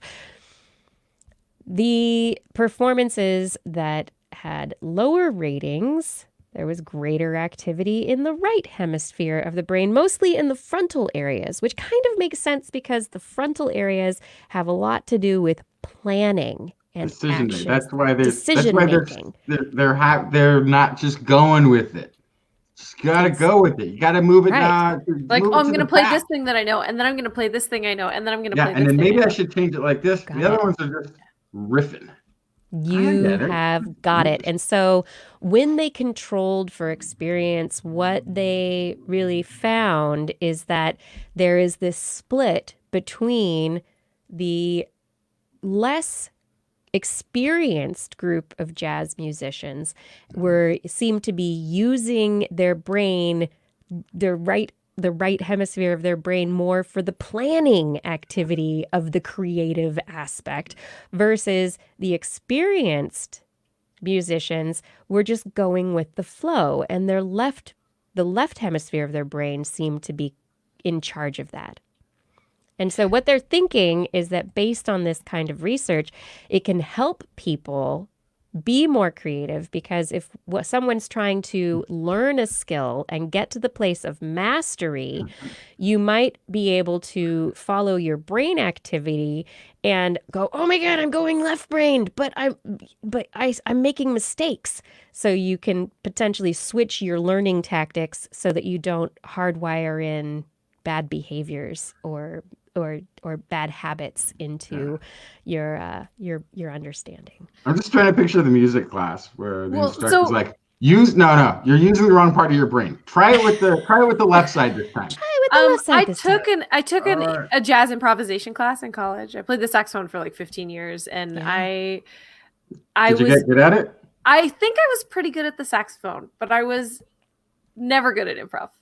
So this is a constant struggle for me. And so I took this improvisation class in college, and this tracks for me because when you take an improvisation class in jazz improvisation, you are learning how to build chords in your brain and pick notes from each chord, each measure. So it is actually a huge amount of computational work that's happening in your brain. After many, many, many years of improvisation, you start to kind of feel the chords, and you don't need to do the math in your head of, okay, this is a D chord. Here are the notes in a D chord. I have to pick one of these 5 notes or a variant on that scale. So like that is a huge amount of work that your brain is doing when you are a newcomer to that world. So that makes perfect sense to me that you're doing the rule following thing. I don't think that's necessarily a detriment to why it's not as good. It's probably because they can't intuit the chord structure yet. Yeah. And that's why it kind of migrates over. So I would argue, based on like which leads to which element, it's actually that they're learning how to improvise still. And so they're having to build it in their brain step by step instead of just knowing this goes there. Yeah. It's like you said, when does it go to being that intuition where you just know it, the gestalt, right? Yeah. I'd be really curious to see how many successful musicians can't read music. Or don't, just didn't learn to read music first, didn't learn theory first, picked up an instrument. Because you hear about this every once in a while. This is very famously something that took place with a lot of the early blues musicians that were getting found and recorded back in the 60s. One of my favorites is a Mississippi John Hurt, who does a finger pluck guitar. That is, if you've never listened to a Mississippi John Hurt rendering of music, go Google some Mississippi John Hurt. You'll understand what I'm saying. Amazing finger plucking, amazing melodies that are playing chords as notes, individual notes throughout the thing. Never learned to read music, didn't know music theory, had picked up a guitar, learned to probably play from some others as well. But just learned by ear. So it's very much, it might be worth, based on this, it might actually be worth almost doing an introduction into music without the theory first. You know what you're talking about, Justin? You're talking about the think method, which this is the is this plot a thing? of the, I don't know. No. This is the plot of The Music Man. Is when he's talking about the think method. He's like, think about what you play before you play it. I'm not even going to give you an instrument for a few weeks. You have to think about what you're going to play. It's actually, he's a con man and all. It's good, but it's a great movie. Everyone should watch it. But I would love to learn how to play like that. Think method. Yeah. Oh my goodness. On that note, Blair. Yes. Give me your quick story. I have the best headline. Ninja robot beats mantis shrimp. Yes. So Ninjabot, it's from University of Massachusetts Amherst, was designed to mimic the mantis shrimp strike power. The heat produced by the shock of a mantis shrimp strike is equal to the temperature at the surface of the sun, about 5,000 Kelvin. And as we know, they create this kind of bubble that collapses that's like a sonic boom. So we know all about the crazy stuff of the mantis shrimp. So the researchers wanted to recreate the power of a mantis shrimp strike in a robot because science. So they measured the strike velocity of the mantis shrimp Gonodactylus smithi, which they caught off the coast of Australia. Their velocity is 30 meters per second, and their acceleration is 1.5 times 10 to the 5 meters per second squared. It's fast. And that is the highest reported to date of mantis shrimp. A gun has an average acceleration of 4.4 times 10 to the 5th, so more, but their velocity is around 400 meters per second, so pretty close. The human inventions that can achieve the acceleration that we see in mantis shrimp always require explosions, so they wanted to create one that didn't require an explosion because the mantis shrimp isn't exploding their arm off every time they do it. So they wanted to actually try to find how to do it. So the Ninjabot uses a crank system. It has a loader that slides away for release, and the spring causes an appendage to rotate forward with extreme velocity. They compared that to kind of how when you push on a door towards the hinges, it only makes a little movement. The same pressure on the edge makes more movement. So kind of being able to have this thing slide away for release creates a faster movement. And they reached a velocity of 25.9 meters per second and peak acceleration of 3.2 times 10 to the 4th meters per second squared. Pretty close. It is less than that of the mantis shrimp they caught, G. smithi, but it was close to the previously fastest measured mantis shrimp species, Odontodactylus scalaris. So basically, I threw a lot of numbers at you, but they made a robot, this Ninjabot, that can make a speed similar to, or in some cases equal to, a mantis shrimp strike.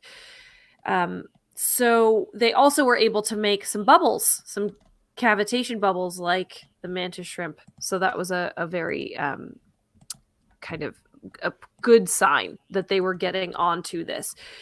The place where these similarities end is that the Ninjabot is about 9 kilograms. It's made of steel.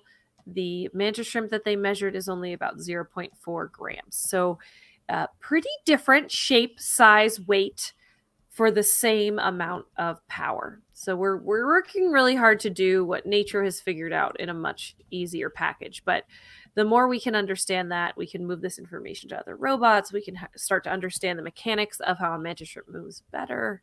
So there's lots to be gained here, but I don't want robots that are as fast and strong as a mantis shrimp. Yeah, we don't want to hand the robots weapons. No. No, we don't.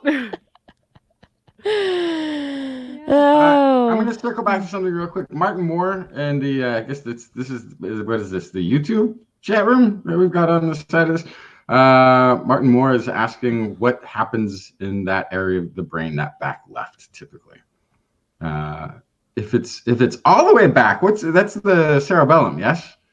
Yeah, all the way back is the cerebellum, at the base of the brain. I mean, it depends. There's a lot of stuff. It depends on what area of the brain in the left. I mean, the visual system is very much in the back left also. So, it depends what portion of the brain is specifically being targeted, and that's Because it's sort of interesting. Because if it was the cerebellum, that's physical it's not movement. It's not the cerebellum. Oh, that would make so much sense, though.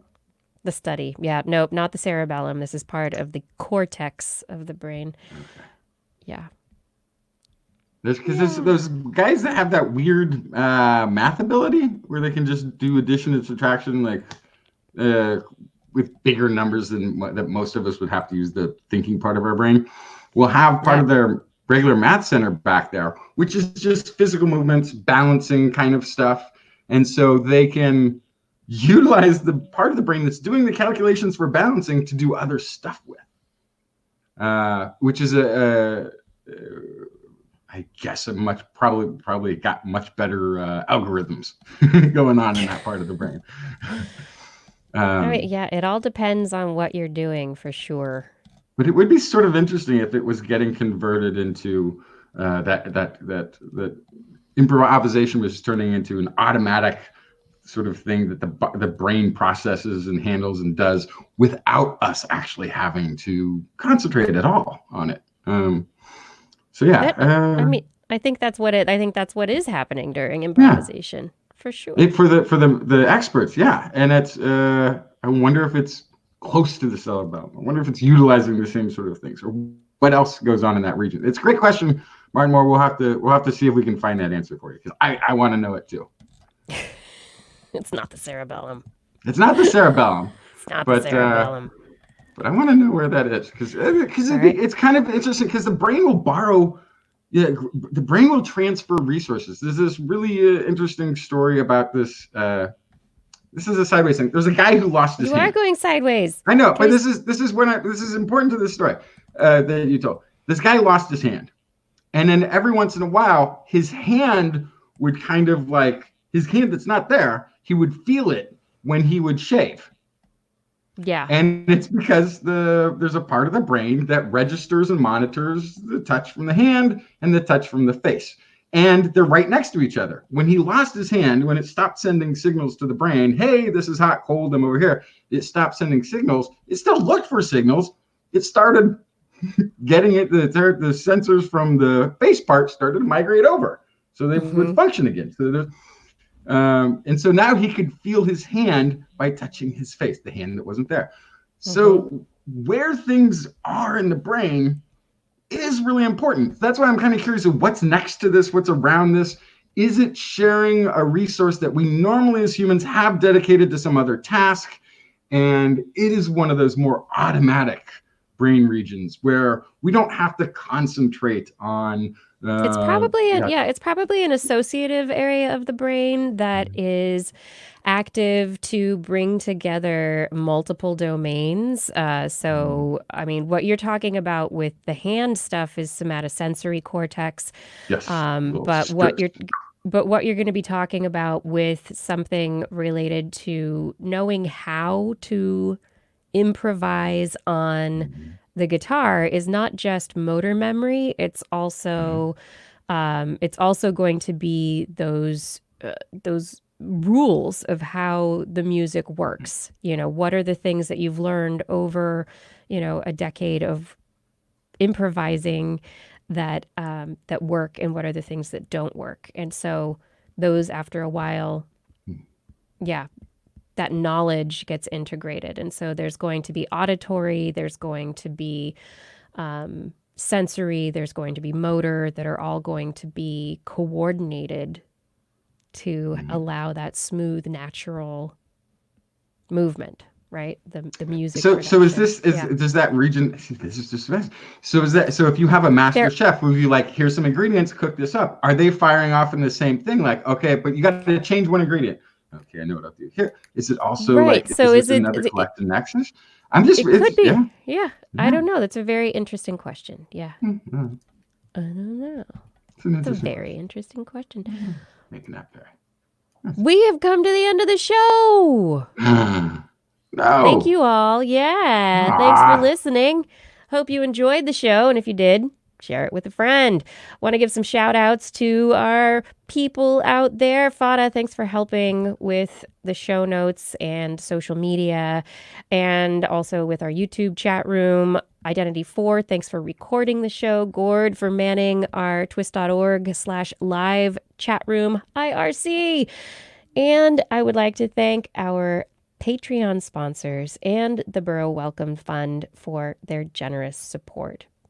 Thank you to Paul Disney, Andrew Swanson, Stu Pollock, Ed Dyer, Craig Landon, Tony Steele, Alex Wilson, Steve DeBell, Joshua Fury, Ken Hayes, Philip Shane, Ed, Mark Mazzaros, Richard Porter, Brian Condren, Richard, Eric Knapp, Bill Kay, Jason Roberts, Matthew Litwin, Jack, Bob Calder, Dave Neighbor, E.O., Byron Lee, Kevin Parachan, Matt Sutter, Aaron Luthen, Flying Out, Christopher Rappin, Brennan Minish, Greg Briggs, Robert Gary S., Marjorie, Rudy Garcia, Kurt Larson, Steve Leisman, Sean Lamb, Greg Riley, Jim Drapeau, Lisa Suzuki, Christopher Dreyer, Brian Carrington, Jason Olds, John McKee, Paul, Artyom, Ulysses Adkins, Kevin Reardon, and Patreon's being very slow right now. And that's as far as I have on the list right now. And there's a scrolling thing. Yeah, you know what the problem is? Too many people are on the internet. Get off. You're supposed to be social media distancing. I'm sorry, I can't read any more names. Oh, nope, here they come. Noodles. Dave Wilkinson, Sue Doster, Paul Ronovich, Daryl Myshak, Dave Friedel, John Ratnaswamy, Stephen Alberon, Stetho Gradney, Mountain Sloth, Rodney Lewis, Sarah Chavis, Corinne Benton, John Gridley, Jean Tellier, Patrick Pecoraro, Darwin Hannon, Matt Bass, Dan K, Sarah Forfar, Donald Mundis, Howard Tan, Josiah Zahner, Taylor P.S., Ben Bignell, Maddie Perrin, Ashley Doyle, Mark Hessenflow, John Atwood. Thank you all for your support on Patreon. And if you are listening and interested in helping us to do what we do, you can find information at patreon.com/thisweekinscience. Oh yeah, I guess Blair, you were on some podcast? I was on some podcast. It's called Jesse and Wilder's Guide to Life, and they like to create kind of guides on the best versions of things. So they've done how to have the best road trip or the best game night. And we designed the perfect animal. And that is available on iTunes or all the places that you can find your podcasts. It's called Jesse and Wilder's Guide to Life. If you've been curious about why I hate pandas, we go into great detail about that on that podcast. So that'll get you up to speed on that.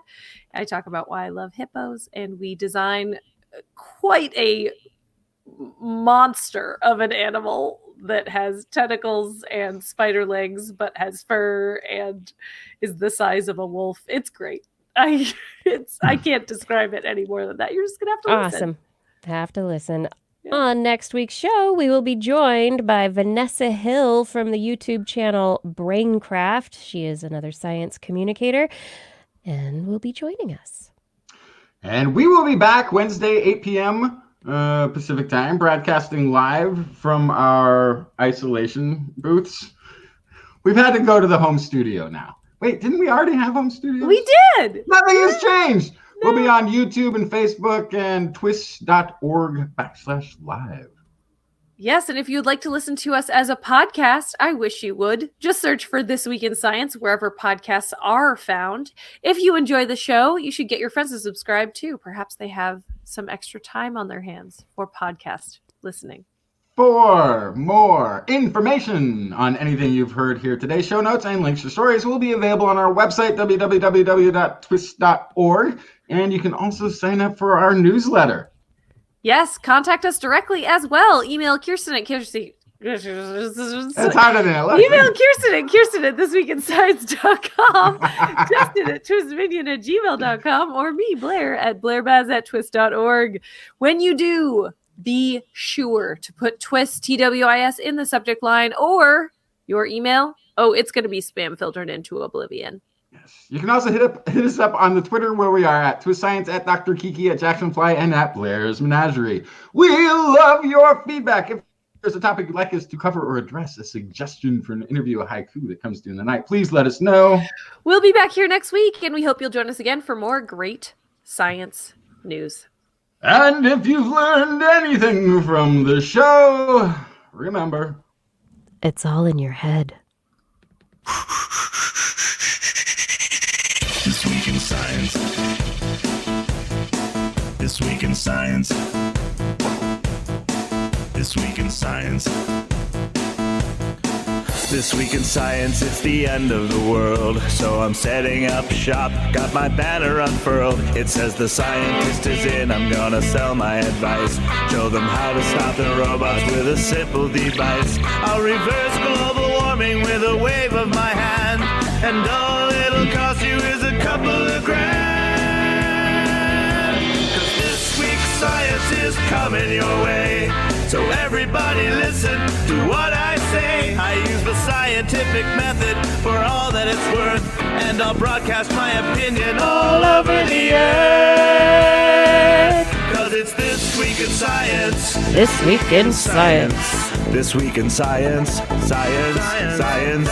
This Week in Science. This Week in Science. This Week in Science. Science. Science.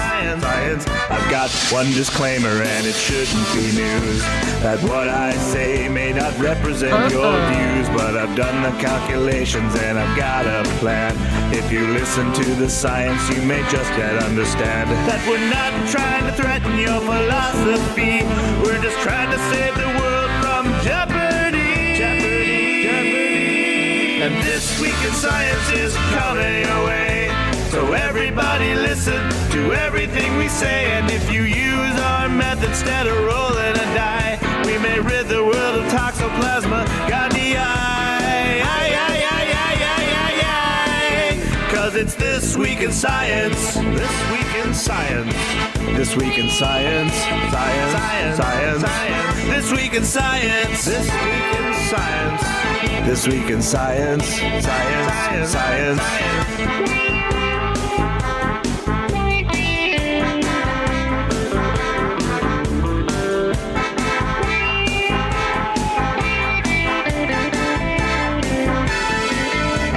a laundry list of items. I am Dr. Kiki, and tonight on TWIS, we will fill your heads with... Oops! I hit a button! Oh, woof. I hit a button. Oh, me and the typing on the wrong keyword. When I can only set up shop 1 hour a week. This Week in Science is coming your way. You better just listen to what we say. And if you've learned anything from the words that we said, then please just remember it's all in your head. 'Cause it's This Week in Science. This Week in Science.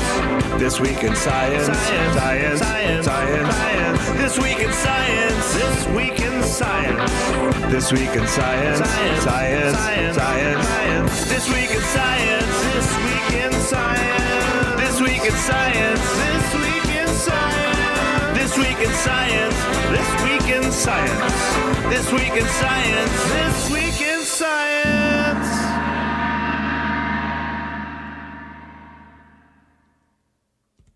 Okay, now I hit a button and really turned it off that I meant to hit. Oopsie. Sorry, everybody. That was kind of funny. That was funny. Well, let me type on the keyboard, and iTunes just didn't do the other thing, and I'll go the other way. Hey, everybody. We're in the post show. So did you have fun on the podcast, Blair? Yes. Yeah. It was great. Well, it was because it was basically just like, it was two guys who didn't know very much about animals at all, but were like the best audience in that they just like, they were so blown away by every animal fact that I offered them and like audibly gasping about things that I'd tell them about the animal kingdom. I know you know amazing things, but were they stoned? No, I don't think so. I think they're just very enthusiastic gentlemen. It was definitely like, if you listen to a couple episodes, I actually think it's a really funny podcast. It's like Awesome. I always do my research before I go on, because I don't want to go on to some podcast and find out that they're like some I don't know, unsavory individual that I don't want to be associated with. So Are we all desensitized to amazing science stories from having done this for too long? Sometimes I think I am. Yeah. Sometimes like I see things, I'll go to a conference or something. I'll be like, oh yeah, okay, I've been following this. Yeah, I'm aware of this, whatever. And then like a month later, I'll see somebody else have written up this story that I'm like, really? People didn't know about this already? yeah, Like I so totally miss it.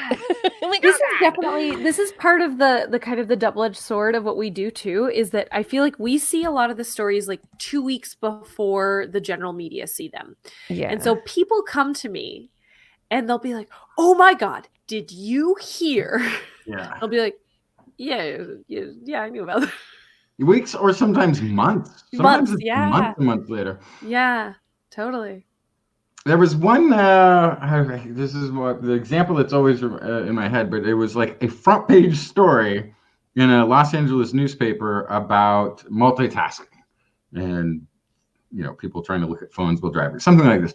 But we'd done the story on TWIS almost a year before. Maybe I'm exaggerating. It might have been 6 months before, but it was like such a long time ahead that I thought it was another study. And when I read the thing, I'm like, oh yeah, no, that was the same thing. So I think I had that exact thing happen this week with the whole internal monologue thing.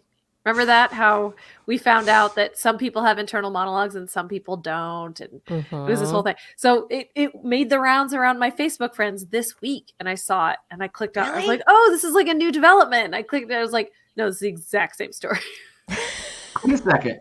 I might have missed this one. Who doesn't have an internal monologue? Some people, turns out. What? Yeah. So it's just quiet? They're not having a conversation with themselves constantly? No. Arguing back and forth, sometimes yelling? It's not like, so if I'm thirsty, I'm like, ooh, I should go get water. Should I get it now? Should I get it later? I can wait a little bit, right? But some people are just like, thirsty, go get water. Like, it's just bam, bam. It's not. Oh, weird. And it's funny because it kind of is polarizing the internet, because some people are like, what crazy people are always talking to themselves? And then the rest of the world is like, Constant what internal is in dialogue. your brain? Like, Although the really horrifying What one is I've it heard like of- having silence? yeah. the really horrifying one is the Done. internal narrator. Mhm. That's like a disease. That one sounds really frightening. Oh yeah. Justin is describing a frightening experience that can happen to people. What? Where did that? No! Stay out of my head! And narrator, you don't want to be narrated, but yeah, not having an internal dialogue. Now I see why people would want to get unplugged if they were unconscious. If you, like, even I'm having that conversation, whether it's in symbolic fractals of remembered light or actual word stuffs. I'm fine. Don't unplug me ever. But that's got to be really weird. Yeah. I think want to that- study these people. I think the what one do they for- do? The one for me is not just the internal monologue, because that's my normal, is the constant running dialogue monologue. It's just constant. But the one for me is the that is also splitting the internet is how do you imagine things when you picture something in your mind's eye? And that's kind of where this came from when we started talking. And I think we talked about this post show a few weeks back, but it's if you picture something in your mind eye, if you picture an apple, do you see it as, the red shiny apple, or or a green apple, or whatever? Do you see all the details of the apple, or do you see nothing? Or do you see something somewhere in the middle? Do you see like a brown apple shape? What do you see in your mind's eye? I see a big shiny red apple. Yeah. I actually, I don't. I'm seeing Really? a green one Don't. with the little. That's what you said last time. freckles. Is That's it what you better than what I said? Is it really? That's what you Oh, said wow. last time. Oh, that is It's the same hilarious. apple. It's the same So- apple. It So still looks Kiki, great. you don't see anything. You just think apple, and that's it. I think Do apple. you see the word apple? Yeah. It's more like the word apple. I That's think of this. interesting. I think of the apple concept, but I don't see an apple in my mind's eye. Like, this is something that's always been really interesting to me because growing up, I did gymnastics, and there's this idea of imagining yourself doing, seeing yourself in your mind's eye doing the bar routine or doing the floor routine. It's this mental practice idea. And I always thought I was doing it wrong, because when I would try to imagine it in my head, I couldn't see myself doing it. It was more feelings, and, like, it's more of a, I have to like think myself through it, but it's more conceptual. There's nothing visual there at all.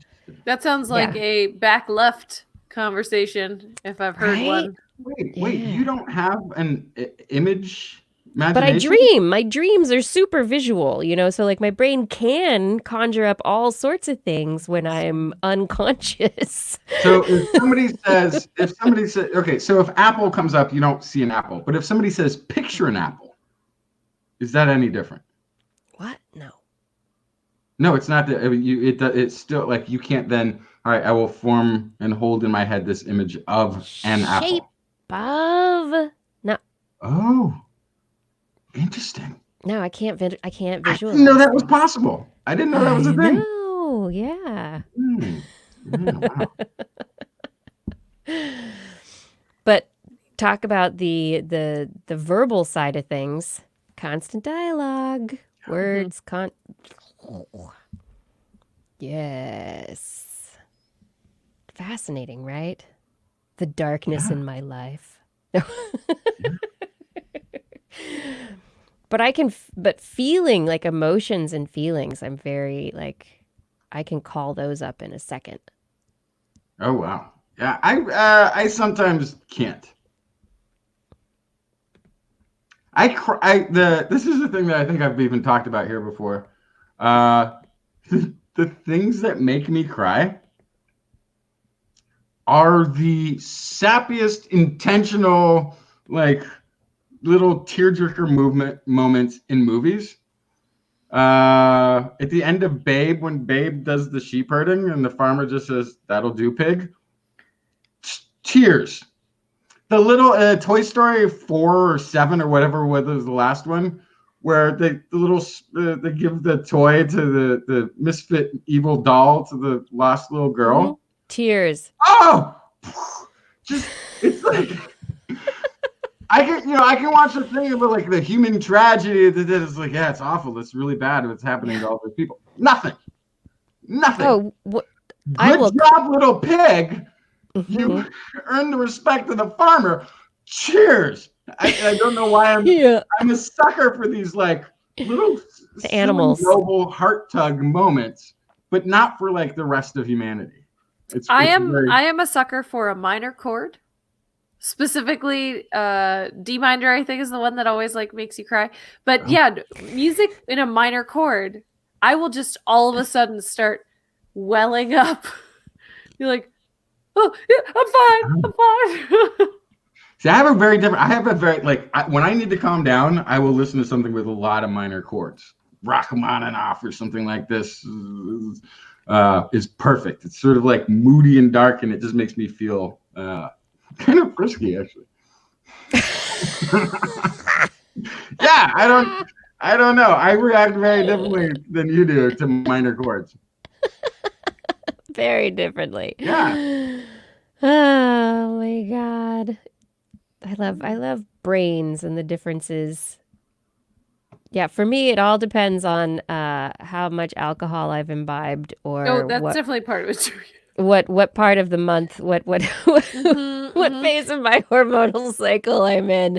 That's how gonna much affect sleep I've gotten. That's gonna affect the waterworks more than anything else, I think. Actually, but I'm with you on those little tugs of the heartstrings. I have cried at Super Bowl ads.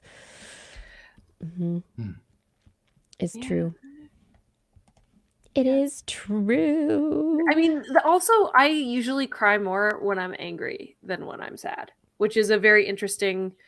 I feel like it's a response. I want to at least partially blame being a younger sibling. But there's just something about when I'm really, really, really, really mad, I cry. And it's frustrating because I've been in situations where people are like, don't be sad. Like, I'm not sad. I actually am crying, so I'm not punching you in the face right now. But it's just like overstimulated. Yes, exactly. Maybe, yeah. And our society is like, oh, if you're crying, especially if you're mad at somebody, sometimes there's conflict, right? And so crying is actually like losing a conflict sometimes, which is very frustrating because if I get really mad, then I tend to cry. And so it sends the wrong signal, which is really frustrating. But I cry way more out of anger than out of sadness. It's pretty weird. No, I don't think that's weird. I think that makes sense. It's like crying as a way to kind of get the emotion out. Yeah, it's like a release. Yeah, a release valve. Yeah.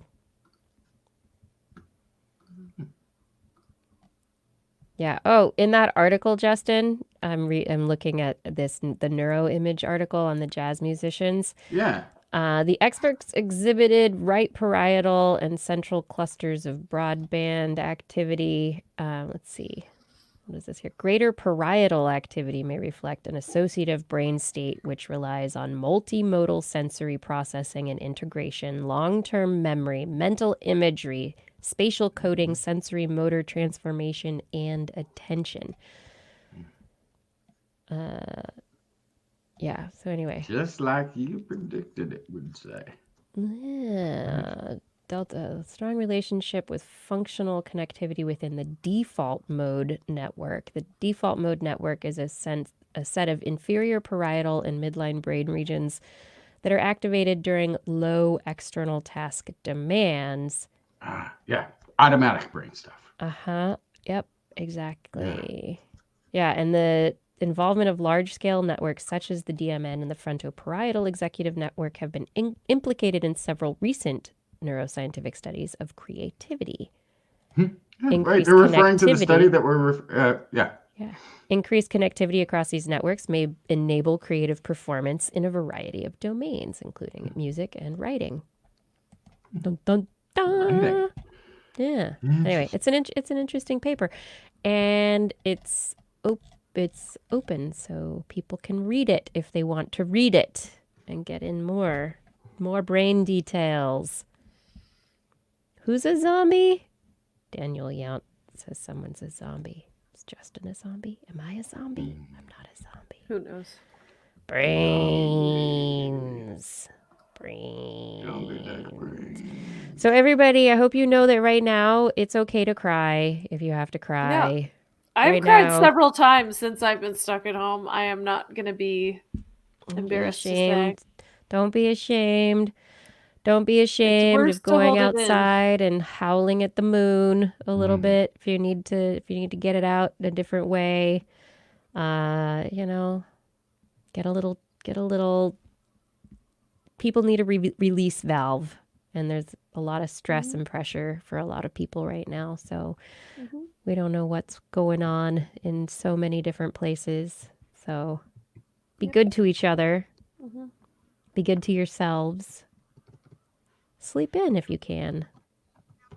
I know. It's There's okay. been a lot of, I don't want to spoil it too much, but I wrote a whole newsletter thing about this. But there's been a lot of stuff out there about keep to your schedule, put on real pants, wake up at your normal time, work out. Like, okay, that's great. And if you can do that, that will help your mental health. Yeah. But there are people who can't handle that yet, and yet doesn't mean never. And sometimes people are trying to continue their job while homeschooling their child, while trying to cover for their their significant other who's still working at a location. Like, there's lots going on. You don't have to fit to the standard of what you're seeing on the internet, because that also is not real. Wait, what? What I see on the internet isn't real? No. What? The way people portray themselves on the internet, our Instagram personas and all these, everyone portrays themselves as being just fine. Everything's happy. And look at me taking care of all the things. Look at me being a mom who's homeschooling and working a full-time job and making dinner and cleaning the house and and. You can have it all. See? No. Wait, that's just, you know Wait a what? second. There is Wait no a reason to second. keep up with the Joneses right now. Hold up. Put the brakes What if on. it's not? What if it's not an illusion? What if we just assume that their lives are actually just as hectic and chaotic and troublesome as every day? Maybe some people are like, actually, no, I can, not only do I Justin, there's have an a internal study monologue. on this. There's science about this. Is it? Yes. Yeah. There's a bunch of science about what you see on social media and how accurate it is to the real world. And the people that you rate as happiest often rate themselves as unhappy. So Yeah, do you know why? Because they have higher standards than you, which is why their lives are perfect. Well, they're not perfect if they're upset. No, they're upset, and that's why they're making their lives perfect. That some It's people not do go perfect. Look, that direction. I look. understand what you're saying there. You try and if you add more control to your life and perfectionize, then maybe everything will be okay. Maybe it'll be fine. Maybe everything's just great. No, don't touch that coaster. Exactly. So me, on the other hand, my life is a continual disaster that is constantly unfolding greater and greater disaster, and on to the next disaster of, oh my goodness, here we go again. And You're I'm the like back the happiest. left brain, I'm and like the the people who are happiest trying to person you're gonna plan are ever the meet. front right. So you're making beautiful music, Justin. It's great. Well, I don't. You're Part of improvising. the reason everything is always turning into a disaster is because I'm okay. I'm happy either way. I'm happy anyway. Even if it's a disaster, if it's not, I don't stress myself out about things and stuff and plans. I don't plan. So this is what happens when you don't plan. Your life becomes an unfolding disaster forever, but you enjoy the ride versus, I suppose, being really stressed out and having a perfect Seriously. life There's probably a balance. recognize Sometimes- what you can control and choose what to control. Like there are some things you can't control right now. And sometimes there's nothing you can control because you're Justin and you don't have control. You don't And that's bother. fine. Sometimes you realize the only thing you really want to control is how much chocolate you eat. Mhm. Which is Mhm. But none. then I you don't can't like control chocolate. whether or Is that not a your thing? clothes fit when you stop wearing elastic pants, which is, I put on jeans today and I was like, are these going to close? And they did. They're Which is fine. good. But I definitely am wondering. I keep telling myself, okay, like once a week I need to wear jeans to make sure that I'm not coming out of this where I have to go to work now finally and I have nothing I can wear because I have a different. Sharma is making Yeah. Sharma in the was it the YouTube chat room is saying we should do a prediction, TWIS predictions on the impact of the worldwide shutdown, and they provide actually a really good one. I should have used this in the silver lining. Air quality. Apparently, air quality is up in Beijing. It's much better air quality in Los Angeles right now. Air quality is winning with the shutdown. Mm-hmm. Yeah, Yeah, but I as know soon as it someone who goes back- lives in Huntington Beach, and she now all of a sudden she can see the Hollywood sign from her house. From Huntington Beach? Yes. No, That's that's crazy. too far away. Yeah. That is way too far away. All Yeah. this I mean, tells unless me- she lied, but she posted a a picture liar. I from believe her it. backyard. I Wow, believe that's it. awesome. Yeah. You know, I mean, yeah, LA has pretty bad air quality a lot. But from Huntington beautiful. Beach? Yeah, Huntington Beach is south though. Isn't it a tall building? Is it like a really tall building? From a backyard? think What? so. Yeah. That's too far. I don't believe it. Like, You got a physically not telescope? possible. Not even binoculars shouldn't even be able to reach that. I don't It's know. really far It could away. be garbage, I guess. Maybe she It's drew a to the big top. She sign. drove to the top of a hill. It wasn't her backyard. Maybe it was down her street. I don't know. Social But it was media. something unusual. It was from Otherwise, she Huntington Beach. wouldn't I know have that. She noted said it it. was her whole She's life. from Huntington Beach. It was her whole life. She had never been able to see the Hollywood sign from Huntington Beach. She assumed that was not true, and she took a picture of. You could see it off in the distance. It's pretty Wow, interesting. that is amazing. She said it was from Huntington. I don't know. That's a really long way. No, but that's crazy. Yeah. Yeah. I mean, it's all kind of flat there, so that kind of makes sense. I think, I mean, LA is the epitome of bad traffic and smog in the United States. At least that's the way I think of it. And the whole idea that its public transportation infrastructure was basically dismantled by the auto industry, and it became this, the city of cars, and that's what it became, but And it wasn't thank that originally. goodness. And Thank goodness it did, because the coronavirus would be spreading much quicker if they were all relying on a mass public transit system like New transportation, York. right? So Okay. it was the best. Okay. No, this- Okay. actually, I just I'm think not- and I'm not now- kidding. Can they find a way to go back to public transit, get more in there, stop But the do we want roads? to? Like, With public transit, like, this is why, like, a city like New York is having such a massive problem. There's not a parking lot in New York where you could, in New York City, where you can drive a car and park and then go grocery shop, because everybody, and I mean everybody, is forced into the mass transit system. Oh, but it's also, I mean, it's such a dense city. New York City, especially during the workday, is Yes. incredibly dense, and it's people in buildings. I mean, it's Mhm. LA is spread out. LA There's a is lot of this, people there, though. but it's a massively spread out Yeah, but it's a area. lot. You don't have people packed into the same concentration in small spaces, especially in the thank goodness- wintertime when it's cold and everyone's indoors. I Never don't gets know. cold, really. And thank goodness there's no subway. Well, there is actually a small subway system there now. And, There is. But this is Small, actually very no. But small. this is going to be one of the, like, if we are preparing for a pandemic-y future, then mass transit has a downside that it didn't before. Mm-hmm. It's a tough one. No, it's not. We just have to figure out ways to clean the air better. Better HEPA filters, better filtration systems, big sucky fan vacuums. I don't think anybody prediction. No. I don't think we go back to shaking hands again. I think that might be. I think it's this might gonna be the end. that'll be on its way out. Yeah, This might be the end of the handshake. I'm cool with that. Okay. Although I like hugs. I'm a fan of hugs. No Which more is- hugging strangers. Though. That's No. no longer.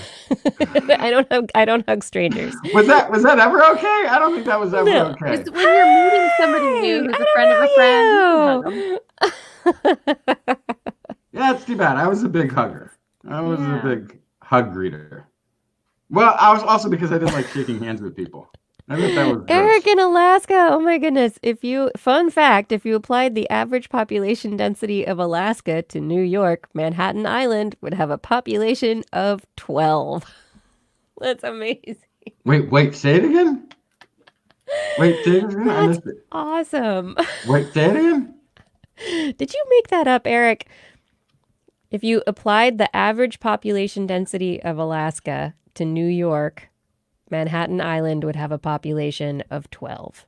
Oh, yeah, that makes sense. Yeah, Yeah, totally. it does make sense. Yeah. Yep. Oh my goodness. I think masks are also going to become really big fashion accessories. Like I'm waiting for Fashion Week in New York next fall, and it's going to be all the rage. I bet. Those Well, fashion in, designers, the fashion. there are other Strike a pose. like in mask. China, it's normal to wear a mask if you're sick any Mhm. time of year prior to this pandemic, right? So I feel like No, it was normal to wear it just in Beijing, at least, just because the air quality. right, was that so- too. The air But quality I think is just bad. yeah, culturally, like it's a lot less weird to see someone with a mask on, and I feel like that might start to happen too. Is that it just might be less weird.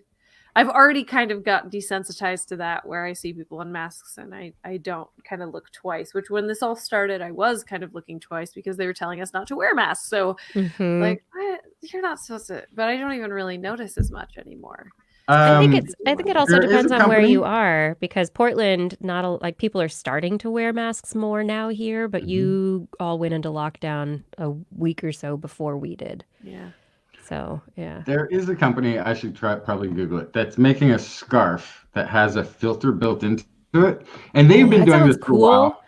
cool. They've been doing it for a while because this was designed for people who have allergies.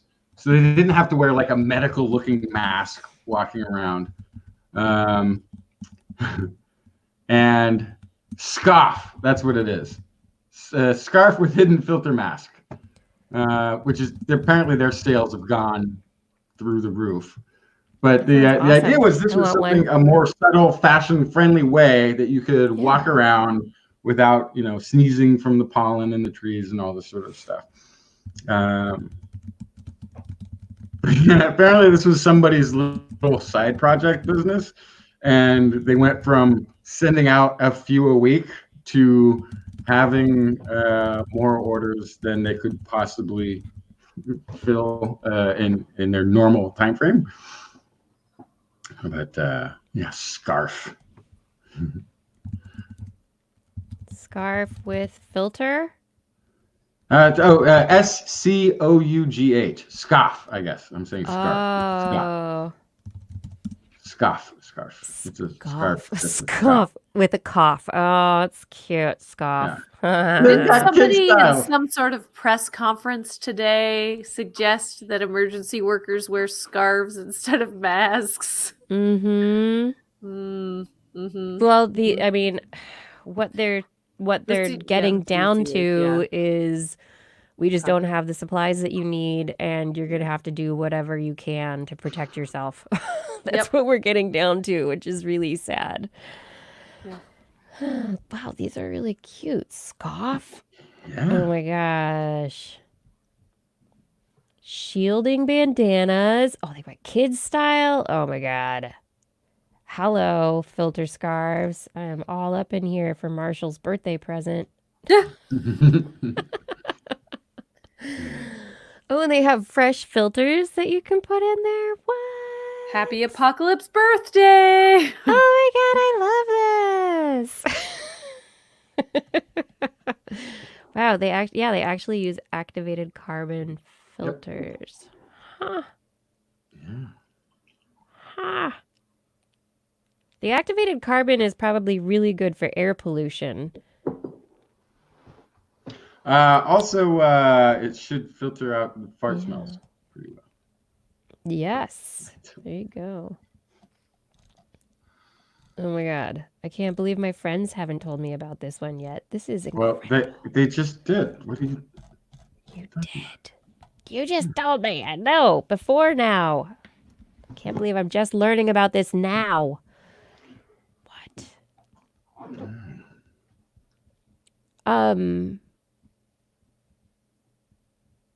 Are you having a conversation? I'm done. Sending off the EMS worker to another night. Be safe, Yep. Brian. We do need a circular economy, Daniel Yount. Yes. There was this analogy which is really interesting. So right now we've got pandemic, health problem. There's also a recession. There's an economic problem. Mhm. And somebody was saying that, and there's been this idea flowing around about, maybe this is the opportunity to fix everything, right? We change the system somehow so it's not as detrimental to the have-nots. So there are fewer have-nots. Yeah, we just need to have those people in power. Ideas. Yeah, I know, these optimistic ideas. But so this conversation ended up happening, and the journalist that was being interviewed, he ended up saying it's kind of like right now our society is like a patient who's in the hospital, and we're trying to change its health by changing its diet and its exercise at the same time. That's not going to work. You just have to pick one. And so I think now it's an interesting question because we're looking at these countries' governments, leaders making the choice of which one are they going to fix. Are they going to help the people who are getting sick, or are they going to help the economy and bolster the economy? And So, yeah, I think we know where our great leader falls. So I think, the thing that's really important to remember about all that I keep seeing coming up, that is the main point of this, is that the economy hurts right now. And if you fix the economy first, then people will still get sick. And then the economy will tank again because of massive healthcare issues. But if you fix healthcare first, then the economy will rebound on its own. So like it's one thing and then the other. Yeah. Right. So you're like, do you want to fix two things or one thing? Well, I mean, it's whether or not is the economy a product of the people? Like, is it really a product of the people? Then you want to help the people who bolster the economy. If the economy is separate from the people, then the people don't matter. Yes. So this is why we shouldn't do any corporate bailouts whatsoever. We should have them pressuring the government to say, hey, the economy's fake anyway. We all know economy is fake. Yeah, they just passed out $2 trillion. There's no gold standard. But they didn't give it to us. No. Where is all that $2 trillion? Imaginary $2 trillion. You'll get your $1,200. So the only way to keep the $1,200 is going nowhere. Like that's going to be spent like in San Francisco rent. That's less than half of my rent. Yeah, no, $1,200 is a bunch of BS. So the point though is the only way corporate America survives is if there's a large pool of people who can fork over money for things. So really, this isn't a work economy anymore. It's a spending economy. We need to be having people spend Work is just to keep people occupied with their time. Work So they're is to not give causing people the trouble. money so they can spend. Yeah. So just bring up the money, give it to the people first, and have a And then trickle they'll up spend. economy. Yeah, It's trickle up socialism. is how it actually works. Is That's because what it does anyway. a The other- poor person, the minute they get money, they 100%. spend it. 100%. A rich person gets money, they put it in the bank because they don't need it. They invest it. By the way, this is something that's interesting. There's a bunch of money to bail out cruise ships. Yeah. Really? Yeah. That and airlines. Wait a Yeah. sec. No. Airlines, okay. No, airlines are Hang doing all on. their stock buybacks. That's a No, no. hang on. Exactly. The thing is, airlines are largely headquartered, the ones that we would be bailing out, in America. Yes. I don't think there's a cruise ship that's registered in the United States. I don't think there is either. They're We should not be registered bailing in out the cruise Cayman ships. Islands, in the Bahamas, in St. Kitts or whatever, some pirate nest of old, where they don't pay any taxes. Why would a Pirates. single dollar of American taxes Yep. go to a foreign registered company? Great question. That's insane. It makes no sense. Why are we bailing out foreign countries who cater to a very select elective group of people? Makes no sense. Yeah, I don't. Yeah. Yeah, my favorite. That is nonsense. My favorite. I just love Twitter for like the little things that percolate through every once in a while. And this dad, like, wrote this tweet. He said, I'd spent some time doing art with my son over the weekend, but now it's Monday, and I had to tell him that I couldn't spend time looking at his art because I had work to do. And my 5-year-old child got mad and stormed out of the room saying, "Mondays aren't real anyway." Totally right. That kid is absolutely right. I'm It's like, all the same correct. day. The kid gets It's it. The all the same kid day. just gets it. It gets dark. It gets light. They created a prayer calendar 1,500 years ago or whatever Yeah. to get people to show up at church once in a while, and that's why we're stuck with this work week. It's all the same day. One of my favorite Twitter items from this week was, or Clean my maybe it was desk. last week. Whenever we found out we were getting a $1,200 check, it said, "Well, if corporations are legally people, then each corporation should only receive $1,200." 1,200. Which is perfect. Oh, okay. I'll take you one more. Take you one more that somebody posted, and I think this was a representative or a candidate for a representative. If capitalism is so great, how come it has to be bailed out by socialism once every 10 years?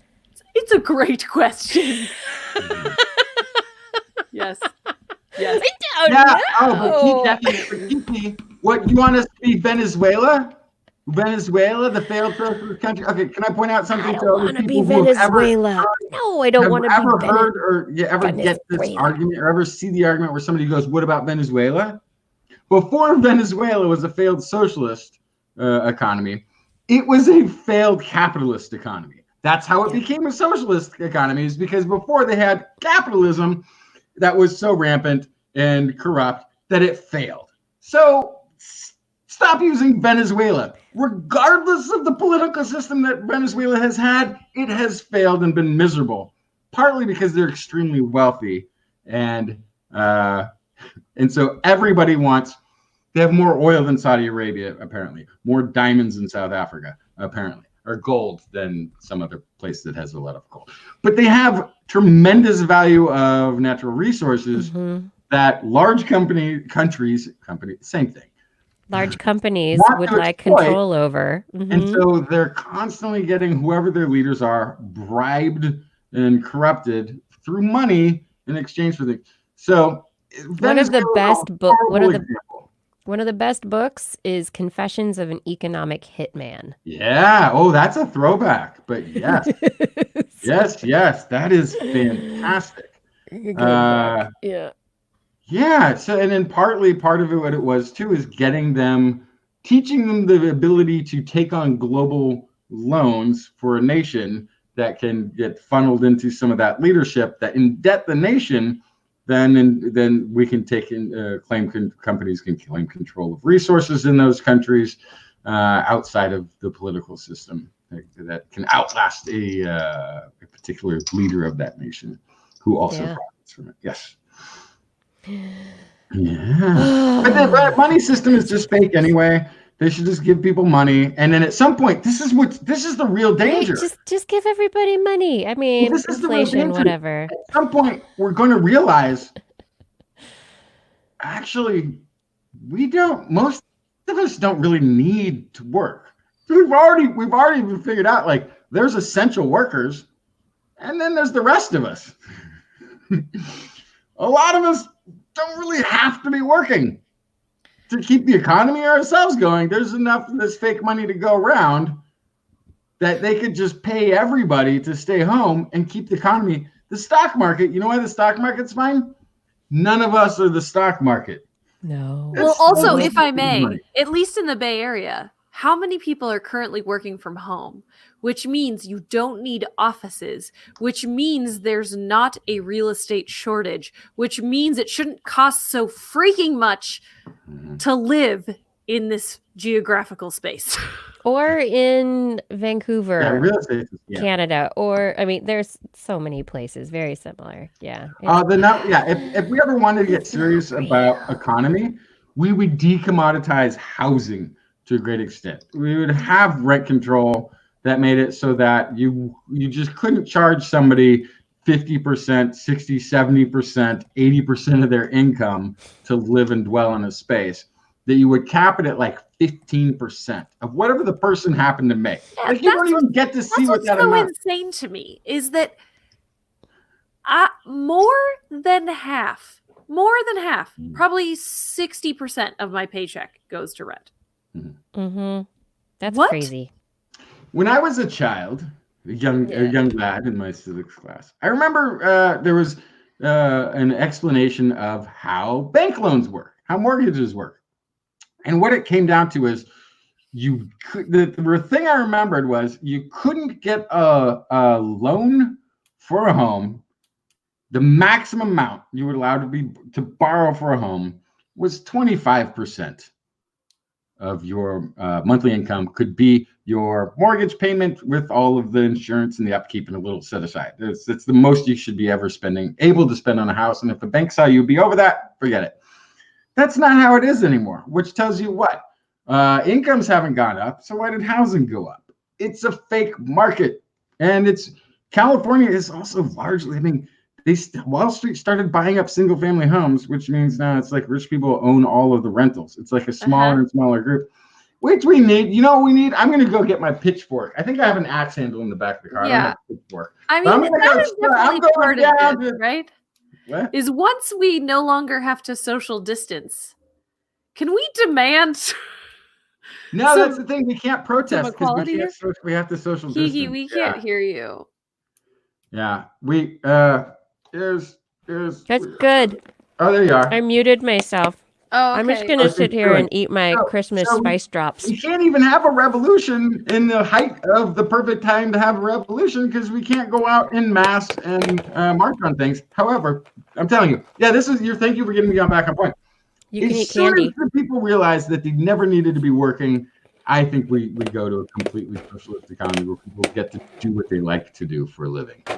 Wouldn't that be nice? None of this work and not be able to save anything because you're giving it all to your landlords. And there are a lot of things that I hope don't go back. Like in San Francisco, the police, instead of being mean to people who are homeless, they are approaching people who are homeless and helping them find a place to stay. So San Francisco started some. They could have been doing that the whole time. Well, San Francisco started doing some of this stuff ahead of time. They made it illegal to basically vehicle homeless evict. So if there's a homeless person who was like living out of their car, they wouldn't go and say, okay, your registration is, even though it's got 2 flats and it's obvious you've been camping in this thing, your registration's out of date, so we're going to tow your vehicle. They stopped doing that. They stopped telling people they weren't allowed to live, because then you're making somebody who's a homeless car camper into a homeless no shelter. Like it was like some of it was counterintuitive. But yeah, like we have these office buildings. Hey, guess what's empty right now? Guess what people aren't doing? I'm in this motel, this hotel, where I'm the only resident in the hotel. It's got like, I don't know, 20 units. I'm the only one here. Yeah. I mean, the staff went home. They're not even staffing it. There's no staff here. I'm That's literally the only one here. Wow. Guess who could be here right now? Yeah, homeless people and sick people. Homeless families to start with. Yep. But yeah. Yep. You could be packing these places full. You know why they're not? We're not socialist yet. Yeah. Well, if I may, I feel like there's. I'm just going to go alone because I'm not going to tell anybody where I'm marching because I don't really want anybody else to show up. Yeah. But I'm going to take my axe handle. I don't even know what to do with the axe handle though once I get wherever I end up. I don't know what to do. I mean, aside from it just being that the rich have all the money, the other thing I am always complaining about in this great land of ours is that it is a debt-based economy, which is more of this like fake money BS, right? So you gave me an education and I spent 10 years diverting money that I earned that like I never actually had in my hand to this third party that took over my government loan for my education. It's like all fake money. It's just like, here, we're going to pretend that you owe us money and we're just going to siphon from you for a while. And there's people that are going to spend their whole life in debt. So that's all fake because you die with debt. You never, it's IOUs that are garbage. Like, so this is, and this is the part that really blew my mind, which I hadn't, I had thought I was naive, as we all are before we learn something, that when you borrowed money from a bank, it was money that the bank owned or was entrusted with. It's someone else's money. No, it's nobody's money. It's also No, it's not even money. It's fake. Yeah, now it's not even money. If you go out and get a loan for $500,000, $600,000, $800,000 house in Davis, the bank isn't actually using money that's in any account. It gets created from the Federal Reserve in that moment. It's generated by the loan. That creates the money in the economy. It's all fake. That's insane. Yeah. That is my favorite one is we're going to pay off the debt on this one credit card with another credit card from a different bank. And you're paying 17% interest on that one credit card. We're going to give you 0% interest for 2 years. You'll definitely pay it off. 18 months. Definitely. You'll definitely pay it off. But then don't look because then it's going to be 23% interest. It's been 18 months. Guess what? Now you owe us a huge amount of money. But I have a new credit card offer, so I'm going to swap it onto that credit card. I'm good for another 6 months because that one's a 6 months, and I can only spend it on housing improvement products. But I'm going to be good. It's going to be just fine. Me and my debt. Money's fake. The only thing that's not fake is gold. No. Gold is fake too. We stopped. This virus. You can't. Yeah, what are you going to get? One of those. You're going to get a freaking gold. You're going to pay for stuff with a pair of tips.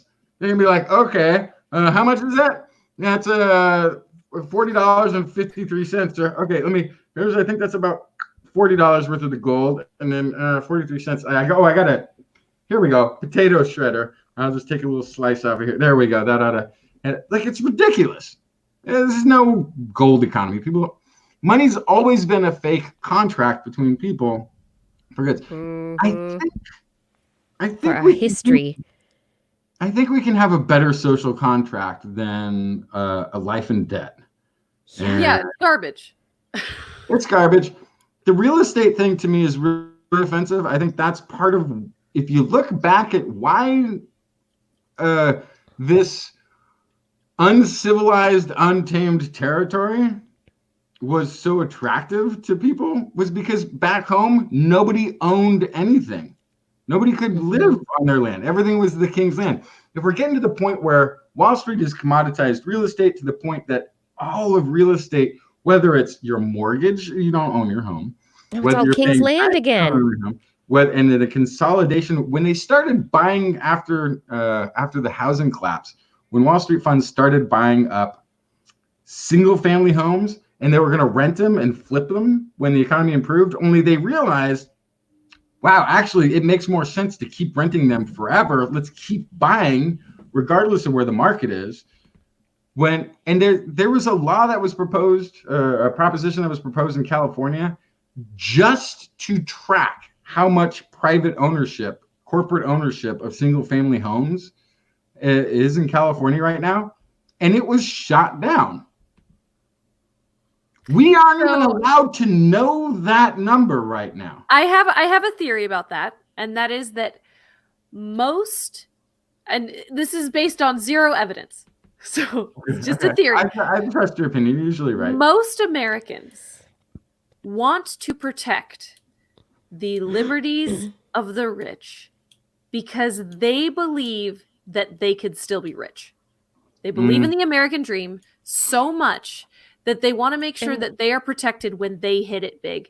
And they're also afraid of other people taking it away from them too. So they're like, I'm going to get mine. Exactly. So there's this like before you get yours. There's this idea that no, I could still be one of those haves. I'm not necessarily going to be a have-not for my whole life. I have recognized that likely I will be in the have-not category until the day I die, if I ever do.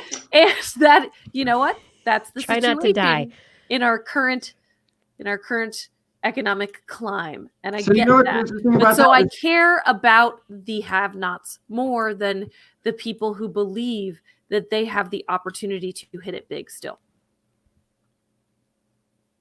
So the thing about that is I think that might be somewhat of a motivation. I think part of the motivation is a lot of people think they're much wealthier than they are.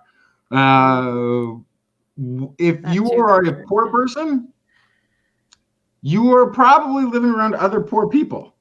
And if you're a little better off than them, you might think you're one of the successful people in this country, regardless of how far down the line you are. I don't know. But yeah, people vote against their own interests all the time. Yeah. I don't know. Psychology, man. Psychology. If you want to learn something interesting about psychology, I have a book I am going to recommend. It's called Blind Spot. Oh, cool. Blind Spot delves into the topic of mind bugs.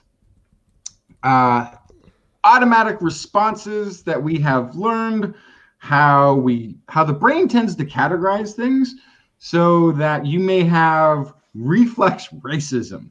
You might make sort of hidden biases. Yeah. Hidden biases, why good people do bad things or have bad ideas or something like this. But Blind Spot it's a fun book because it delves into, and there's nice examples. If you actually play along with the book, it will point out that you have pretty glaring blind spots where your brain interprets things in a way you might not have wanted it to. Yep. Your brain has all sorts of biases taking place. But the part of that after reading this book that occurs to me is there's a way to exploit those weaknesses in the human brain. And that's what people once do. You recognize them, you will see them all the time in agenda-based media where they are intentionally trying to hit upon one of these biases that you have, whether you realize they're hitting them or not, getting you to think a certain way.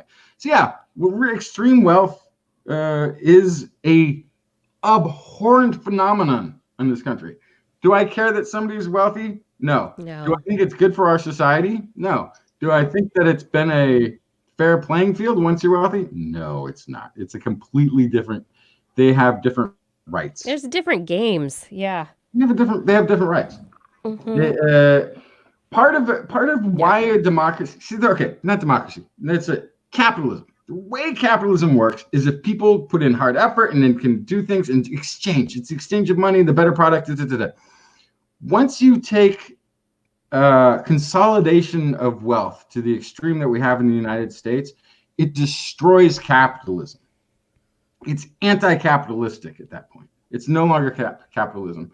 Now you're talking about what's the thing that the oligarch system, right? Where you have to work through this wealth channel or that wealth channel with a individual nameable person at the top of it who's controlling all of the funds all the way down. Once you have that, you no longer have capitalism anymore. You're not talking about a capitalist society. If the money is not a social contract that takes work and allows it to move from place to place, which debt negates that social contract of money as being a freedom, is a thing that you can say, like, okay, I've done my work here for this company, but I don't have to shop at the company store, live in the company owned housing. I don't have to pay the company's own school, private school to send my kid to. I can take my money from my work and I can spend it on something completely unrelated. I can go buy a product from the competitor of the company that I work for because it's my money and I can do that. Once you get into this debtor nation status, you no longer have as much control over your money. When you don't have control over your housing because you're in debt for your housing, you no longer have control of where you live to some extent. So yes, capitalism has died. Some people's like, I'm defending capitalism. This is the thing that we Capitalism. freedom. You lost it. It's been gone for a while. Yeah, people call it people say that we're in end stage capitalism, which may be accurate, but I think you're right there. It's not capitalism in its true form anymore, but at the same time, controlled. It's too managed. It's in too few hands. Too managed by the few. Yeah. It's in too few hands to be capitalism. Capitalism needs to be more dispersed. So the best way to save capitalism is to start doing some socialist stuff on the side. Right. How about like guaranteed raises? Like our country was based on from the very beginning. That's the thing that I think is so. What I've noticed too is that when you leave it up to businesses to give raises to their employees, they will do what is required. And the problem is, like, a lot of people want to stay in their own position for a long period of time to get good at their job and to earn. But there's also a certain amount of security in that, right? And security, retirement benefits and whatever. But you actually get penalized for staying in your same job. If you leave your job, you're almost guaranteed to start making more immediately. Yeah, but we also don't do that anymore. And in fact, we are now, the estimate is we will change careers at least 4 times in our lifetime now. It used to be you get an education and a thing, you find a job in that industry and you'd stay there. Stick it. And that's how, maybe not our parents, maybe it's more of our grandparents were in that realm. Our parents got probably a little mix of the two. For the current generation, it's at least 4 times, to the point where you will need to re-educate yourself for that new position. Oh, do you mean build more debt? And possibly build more debt, yes. Yeah, oh yeah. Forget flipping houses. Let's start flipping people's careers. You want to be a career flipper? Man. Here's how you do it. There's no, like, you are You have a new job, Justin. 10 easy steps to flip career, make money off a career flipping. Oh, yeah. You're incentivized to leave. This is the problem. People are not required to give their employees raises every year. Right. But cost of living goes up every year. And it's gone up by much more than wages. Therefore, we need rent control. That's how you fix that industry. You decommoditize it because it behaved badly within the economy. We don't have the housing crisis is such a joke in California that we have so many homeless people and that real estate is this expensive. It makes no sense. Yeah. I mean, I can say anecdotally, again, based on zero science, that the RVs... This is the post show. You don't have to keep disclaiming it. The RVs that are clearly people's homes in San Francisco, in the areas where I walk around, the number is 10 times what it was 5 years ago. Yeah, well, they stopped kicking people out of the vehicles. Yes, but also I would wager there are more people living in vehicles that used to live in apartments. That's true. because Could it's be. so Yeah, expensive. that could totally be true. I could see how if I could manage it, I would be tempted, because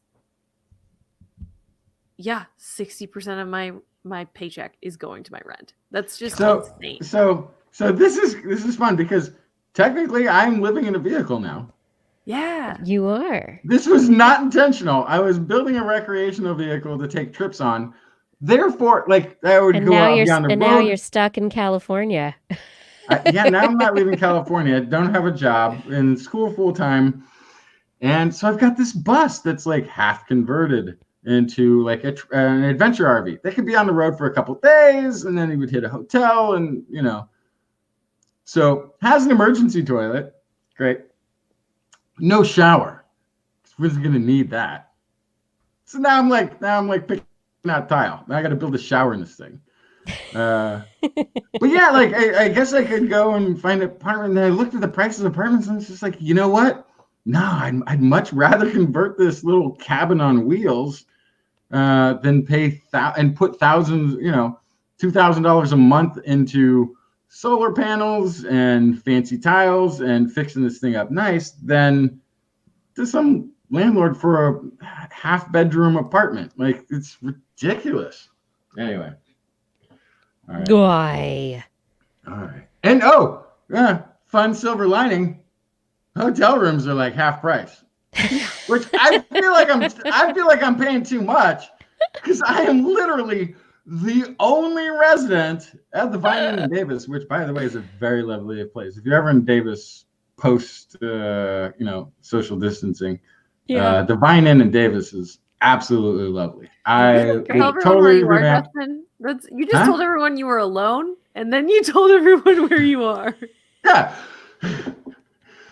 But I'm the only one in the entire hotel. They can't check in if they wanted to. The staff went home at 5:00. They left a long time ago. So Nobody's here. You're just making it easier for someone to murder you right now. Is that No. okay? You know what? Is that what you think our fans are just like? Oh, if I ever get my hands on one of those hosts, I will murder them immediately. You really think that this is what people are? I don't know. The internet's weird. Why are you giving people ideas, Blair? Why are you giving people ideas? I don't know. Maybe it's because I'm a woman and I'm just more kind of Concerned Okay, generally. so I'm the person paranoid people about are those afraid of walking down the street late at night. It doesn't go the other way with me. When I walk and I'm looking late at night and I'm rough and I'm stumbling around back from the work, I'm the one that's scary. So I'm okay. Yeah, there you go. You're fine. Oh yeah, Ed has a great point. Just cough if anyone comes Oh near my you. God. Why?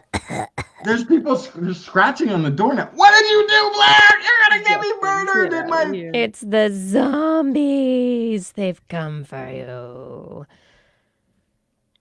Brains. All right, well, with that, Justin, we're going to let you go. Okay.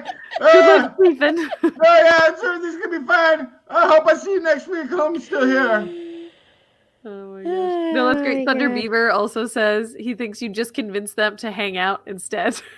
It's probably true. Oh, yeah. No, I'm not very good at being killed.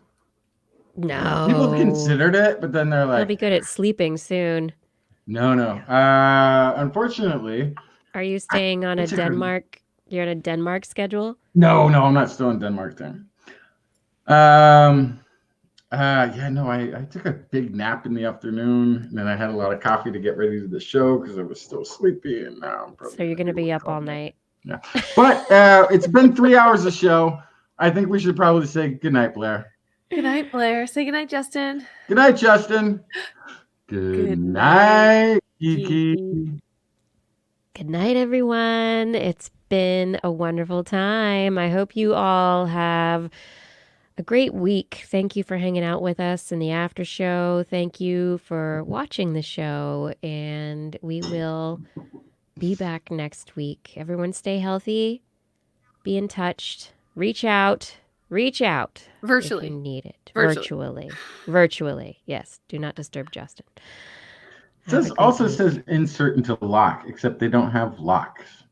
in the. Ooh, somebody got secondhand do not This is disturb like hangers. this is like old, yeah. Well, I think it's all been remodeled, so I think Repurposed. the building got remodeled, but the little tag things are still the old version. Mhm. Good night, everybody. Good night. Don't kill me.